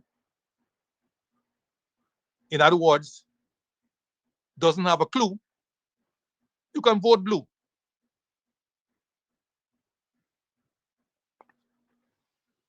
You can vote blue.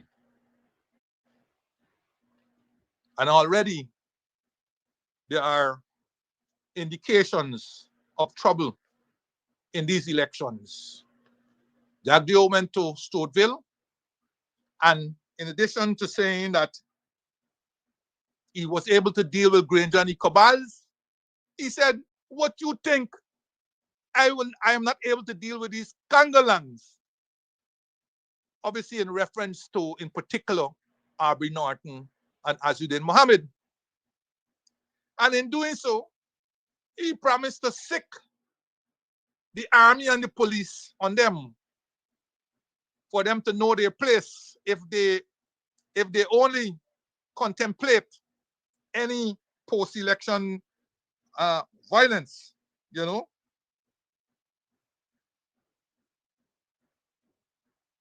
Jagdeo of all people must know that when you're pointing a finger, 4 is pointing back at you. Proverbs 26 and 27 says, whoever digs a pit will fall into it. Whoever rolls a stone will have it roll back on them. Just bear those in mind. Bear those in mind. And as you bear it in mind, let me remind the listeners of some of the events of March the 20th that included the storming of the office of the returning officer at GCOM's Ashman building. Storming of the office by the then opposition members. The storming of a school bus carrying students at Bart Settlement on the west coast of Berbice. Y'all remember that? You remember when police were stoned and roads were blocked? 4 school children sustained cuts to their heads. At one point, a group of several police ranks quickly fled as the yelling rioters chased them, hurling various missiles. Remember when police were seen running, right, from this angry mob?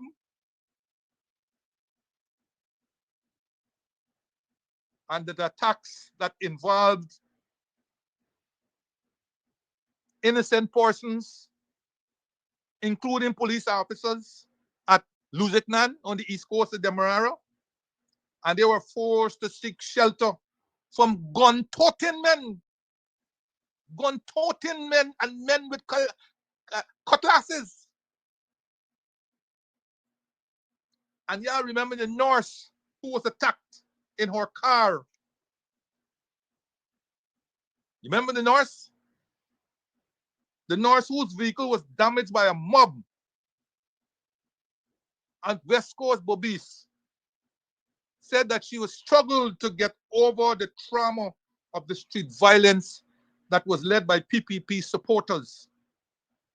Nurse Linda Todd, who is attached to the National Psychiatric Hospital in New Amsterdam, and members of her family were headed west along the West Berbice Public Road on their way home to Tempe Village when the vehicle was stoned as it approached a blockade of burning tires at Bath Settlement. The minute they saw that we were coming, this is a quote from her. The minute they saw that we were, this is a quote from her. The minute they saw that we were Afro-Guyanese, stones came from all over. They broke our windscreen. There were dents on the car, right? This is North Linda Todd recalling the horrors of that day, as reported in Chronicle of March the 9th, 2020. And as you know, aside from Bath Settlement and Cotton Tree on the West Bobis, there were also protests at Luzignan on the east coast of Demerara, Windsor Forest on the west coast of Demerara, Bell West on the west bank of Demerara, among other places. So election violence and election uproar is nothing new in this country, especially when people feel that their votes are either being tampered with or elections are being rigged and so on.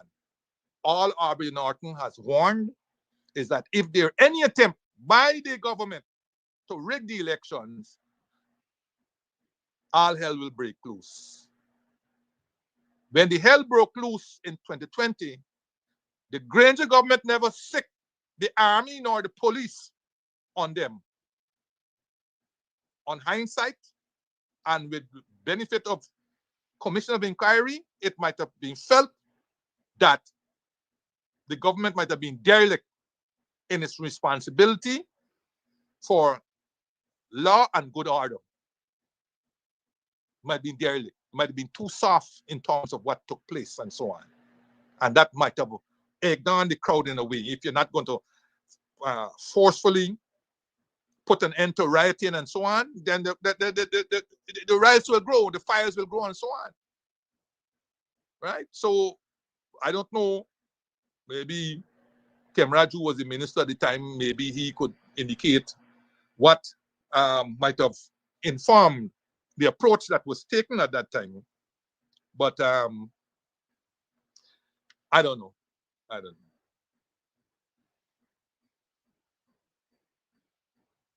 Going into these elections, we need to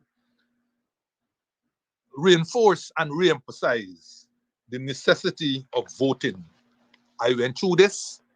I was so happy to be a part of the devotions in Christ last week, Friday, that I was invited to. I spent over an hour with them going through this whole issue about voting, that voting is not an unchristian thing, that the Bible talks about Christian leadership and so forth, and that unless it is a situation where it can't happen, that every effort must be made to vote. And every effort must be made to ensure that your vote is counted. We cannot, there's no time for fence sitters in these elections. What we have gone through over the last 5 years should convince you, like I said to you just now, pick a poison and let it guide you to that ballot box for change, to ensure that the APNU gets a chance to implement all of those wonderful things they have in store for you. Let me tell you something. If you are a fence sitter, if you are still a fence sitter, here's one that should pique your interest immediately. The APNU is promising that once you are 18 and over and you don't have a house lot will be made available to you. Shouldn't you be running and be forced in line at your polling place to be there to make certain that they get in? Because finally, somebody has recognized this whole thing, and you are now being promised a house lot once you reach 18 years. And you're not being promised bush, you're being promised a house lot. And everybody knows under the PNC, when they promise you a house lot, it means something that got road in it, that got water in it, that got parts set aside for playground and church and so on. They're not giving you bush, they're giving you house lot. And they are promising to make monies available so that you can construct the house on the house lot that you have been given for free. Shouldn't you right now be saying, oh God, I didn't realize this. I will be forced in line on Monday before board wide wake to make certain I vote for the APNU because I need to get that house lot. A couple of weeks ago, I was buying gas and this girl ran out to me and I had some conversation and she was saying, Mr. Jordan, look, I ain't able to move. I go in there, out there, I got to vote for her because listen, as a single parent, I under some stress with this work here. All kind of hours they got me working. They don't even give me lunch and all kind of story. And I don't know how I will get a house lot, when I will get it. And even if they give me one, how I will be able to put a roof over my head. Those are the kind of things, those are the struggles that you got to pick and go out there and vote solidly for the APNU. Those are the struggles. And they aren't one-off. Everywhere you go, people approach you and they tell you these things. Me, I'm an approachable person, so they ain't got no reason not to tell me their struggles and so on. I've been listening to these things for ages now, ages, and now finally there's hope that they can. Some of them didn't get a chance to read the manifesto, some of them didn't get a chance to listen, some of them get a chance to attend rallies and so on. So I am saying to the APNU, do whatever you got to do. Get some loud hailers over the last couple of days. Go around into the villages and announce these things so that people can hear. People can hear it. Get the old-fashioned thing. Get your loud hailer. Hear ye, hear ye. Draw near. APNU will be giving you a free house lot once you are 18 and over. These last couple of days, go out there. It's not about crowd. Don't worry, crowd. I tell you, we don't know crowd and Photoshop crowd. Go out there, talk to the communities. You have been doing a good thing in terms of putting some of those measures on the flags, and it run the red people.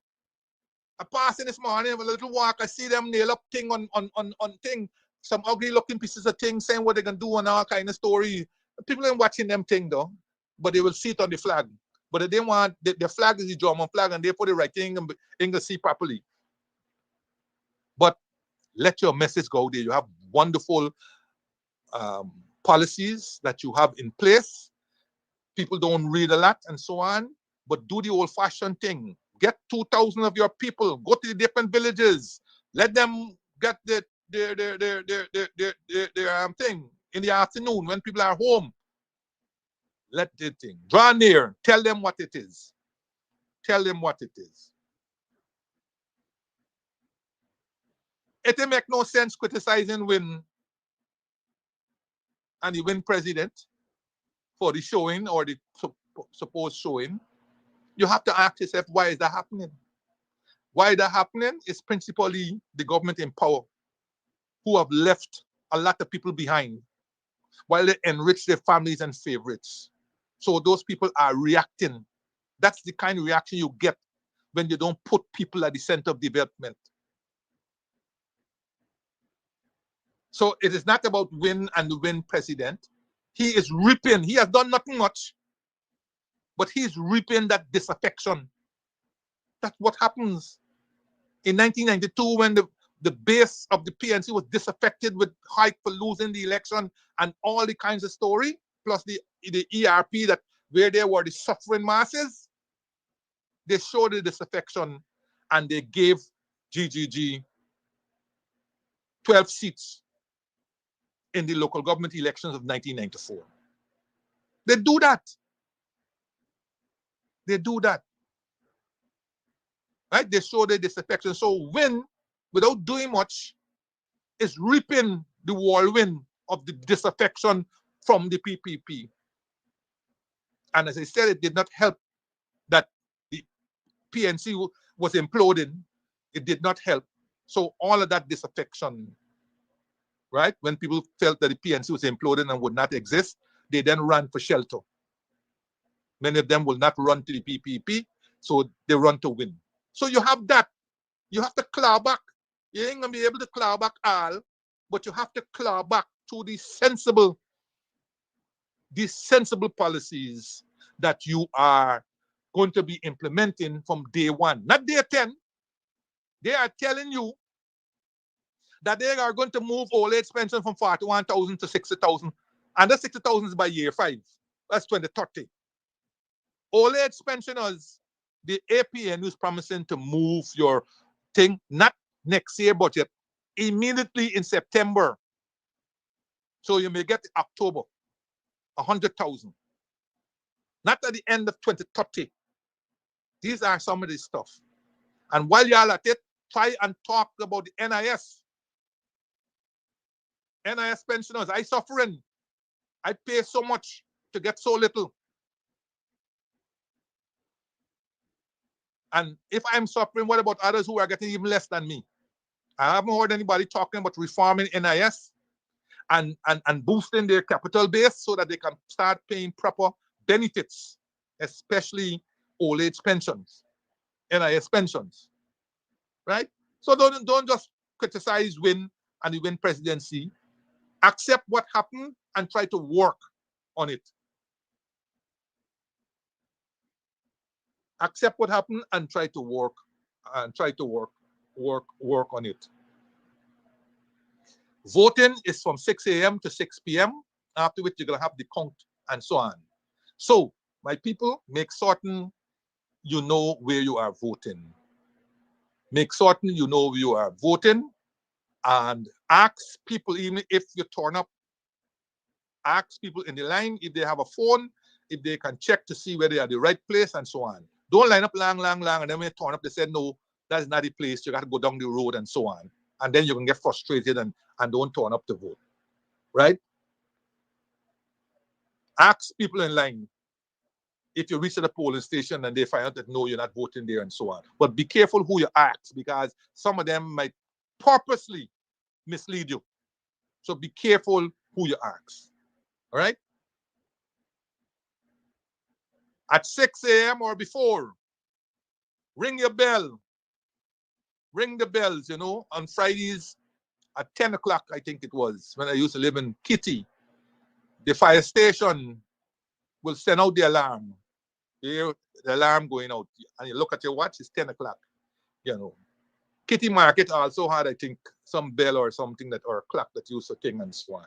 Go out there, do the old fashioned, ride your bicycle, get your horns, blow your horns, wake up the people to go out and vote. Tap a tower. I used to live in Kitty to announce dead people. A man used to ride around on a bicycle with a tower. Bang! The death is announced of. And so on. All these old-fashioned things. It will resonate. Get people out to vote. Help the less fortunate. Not everybody could walk or could hear or could see and so on. Help the less fortunate. These include the indigent. Take them to vote. They may need assistance. Take them to vote and go your house to house. Encourage people to vote. If they say they ain't got nobody to watch their children,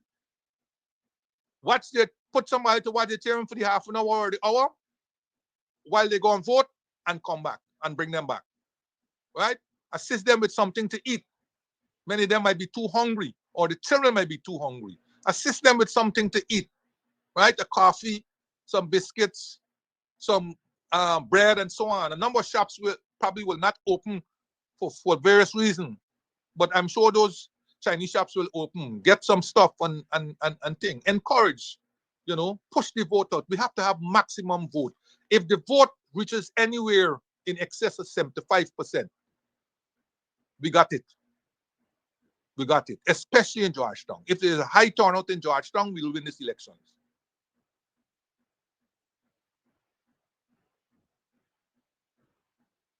And just before I go, make sure that you attend the rally scheduled for this Saturday, the final rally at the Square of the Revolution, right? And if you're afraid of losing your job or contracts or other favors or benefits that you might get, wear appropriate disguises, right? Wear appropriate disguises. Wear a cap, wear a wig, right? Paint your face, and so on, to disguise you, so that the drones and so on would not pick you up. Or stay in your vehicle, right? Stay in your vehicle or some other thing, but make certain you turn up in your numbers, right? Let us hear indeed the place of the revolution, coffee. Let us hear him vibrate. Let us hear that square vibrate with your energies, right? Right? This is the last hurrah before E-Day on Saturday. And so let it be a grand occasion. We don't have to Photoshop this here, and we don't have to bring people in caravans. We don't have that kind of money. Let them show you by your turning up that you are energized, you dynamize, and you're ready and willing to vote for the green, the clean party, green. Of course, if you have a transp, a donkey cart, a bus, a pickup, whatever, volunteer to help to transport persons, right? And as I said, provide meals, water, and any other place. I'm sure if you call Congress Place, they won't refuse any help that you may wish to provide. And Congress Place, make certain you got people answering the phone and answering the phone properly. And answering the phone properly. If people are going to offer help and assistance on that day in any other thing. And finally, make certain that you guard your vote zealously. Zealously. I remind you again, the CCJ said, vote in box once it meets the criteria that the X is properly fixed and so on, is valid. So we have to make certain it don't get in the box if it's not valid. In other words, impersonation, dead voting, overseas people voting and they're not in the country and so on, those are invalid votes. But if they get in the box, they're suddenly validated. So we have to have Hawkeye. We have to have Hawkeye throughout the 12 hours and thereafter. Make your vote count and ensure there are no more accidents of vehicles turning northwest, causing chaos. Okay? So, Kidaki, I will be there early on Monday, casting my vote for the APNU, and I'm hoping that all my followers on this program, all of your followers in this program, and their friends and everybody will understand that the only party out there for you is the coalition. I tell you, if you don't, just a last quick one. On that same chat line, there was an individual from the Yellow Party who was saying, do you know that it was Nigel Hughes who caused you to get the 100,000? No, I had to put, well, what kind of revisionist history is this? I mean, since 2018, the Clive Thomas and the WPA have been pushing cash transfer when no one seemed to believe in it, and all this guy. I know you come today and say, oh, you know me. I'm sure Nigel might have felt embarrassed because he himself, who was at that meeting when the cash transfer, I believe, was announced in 2018 at the Buxton meeting, he will know, of course, that it was. So sometimes we get very zealous and so on, and we want to push everything and so on. But make certain truth comes out, and that truth will always reign. Thank you. Have a good day. Bye.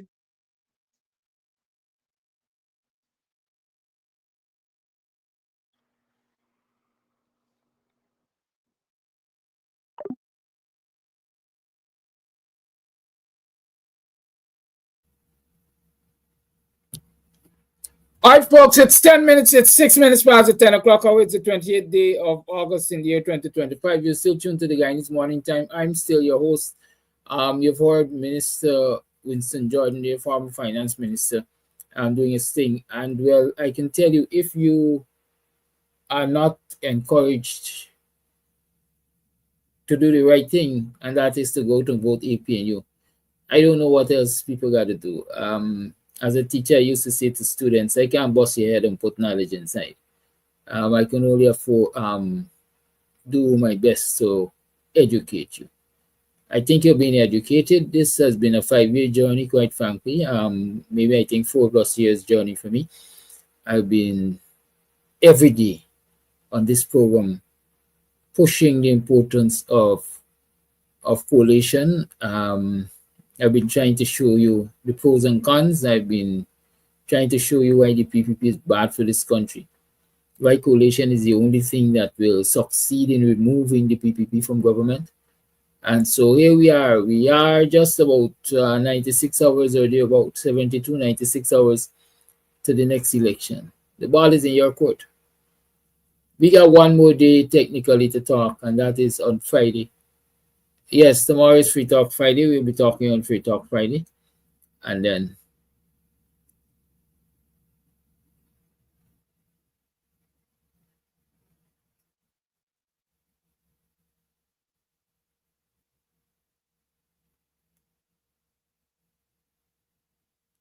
you too. Yes, and so we got to do our part. We can continue to say the leaders this and the leaders that, but at the end of the day, we have a part to play. And unless we play our part, unless we bring out the vote, Mr. Jordan said in the upper 80s, I am still believing that we need to bring out in the 90s. We need to come out in the 90s to really,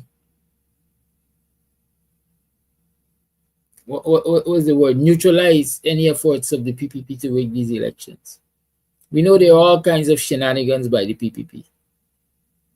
But the higher the turnout is the better for us. The more difficult it becomes for them to rig or benefit from the rig that they are planning. I'm going to say again, Mr. Jordan referenced that poll in the Kaicho News and so on. I said to some folks I was talking to on TikTok yesterday, there are 2 polls I've seen. One puts the PPP at 29 seats, the APNU at 22 seats, and win at 13 seats. Nobody else in that poll, according to that poll, nobody else will get a seat. And so I'm asking Guyanese, if you add 29, if you add 22 and 13 together, is it less or more than 29? And since some people playing the dumb, let me explain this. Assuming that poll is accurate, but I'll tell you why it's not accurate. Assuming that poll is accurate, APN used 22 seats, and the votes that will give win 13 seats, if put together, will give APNU 35 seats. It will put the PPP out of government. The question I'm asking, what is our desire? What are we working for? Is it that we want to put the PPP out of government? Or we want to leave the PPP to mismanage our resources? You answer that question for yourself. And then you will come to your own conclusion as to what is the best decision to make. Because it seems as though we're pushing too hard to convince you, to tell you that the best thing to do is put all your votes to the APNU. All your votes.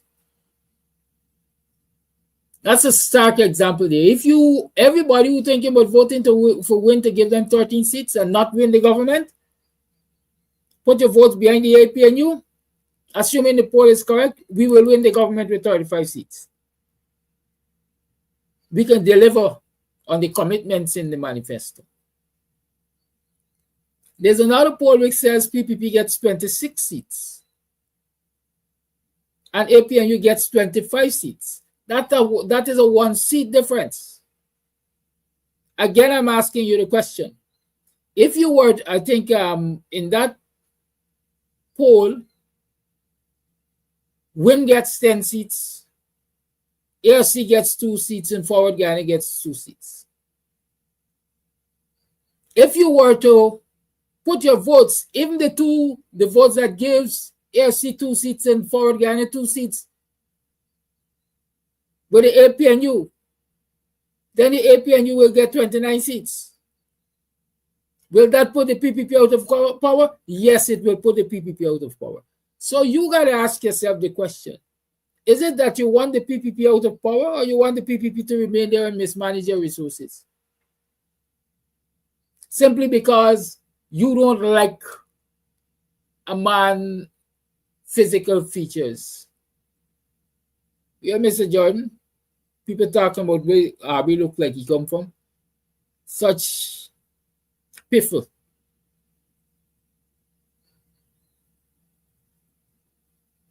The ball is in your court. All those of you who are tuned to this program, all the naysayers who hear this program, look at the evidence before you. You decide. If your decision that you believe that you want to go it alone, or you want to support some newcomer that wants to go it alone, is going to help this country out of the morass it is in. I don't have a problem with newcomers, but I'm a realist. If you're a newcomer that could upturn the whole apple cart and win the government, fine. But I don't see any of you doing that. And so then I'm willing to, and I will encourage people to, put their votes behind the party that has the better chance of putting the PPP out of government. And that is the APNU. Y'all have a good day. I'll see you tomorrow for another program of Guyanese Morning Time and Free Talk Friday more specifically. I'll have a good day. Much love.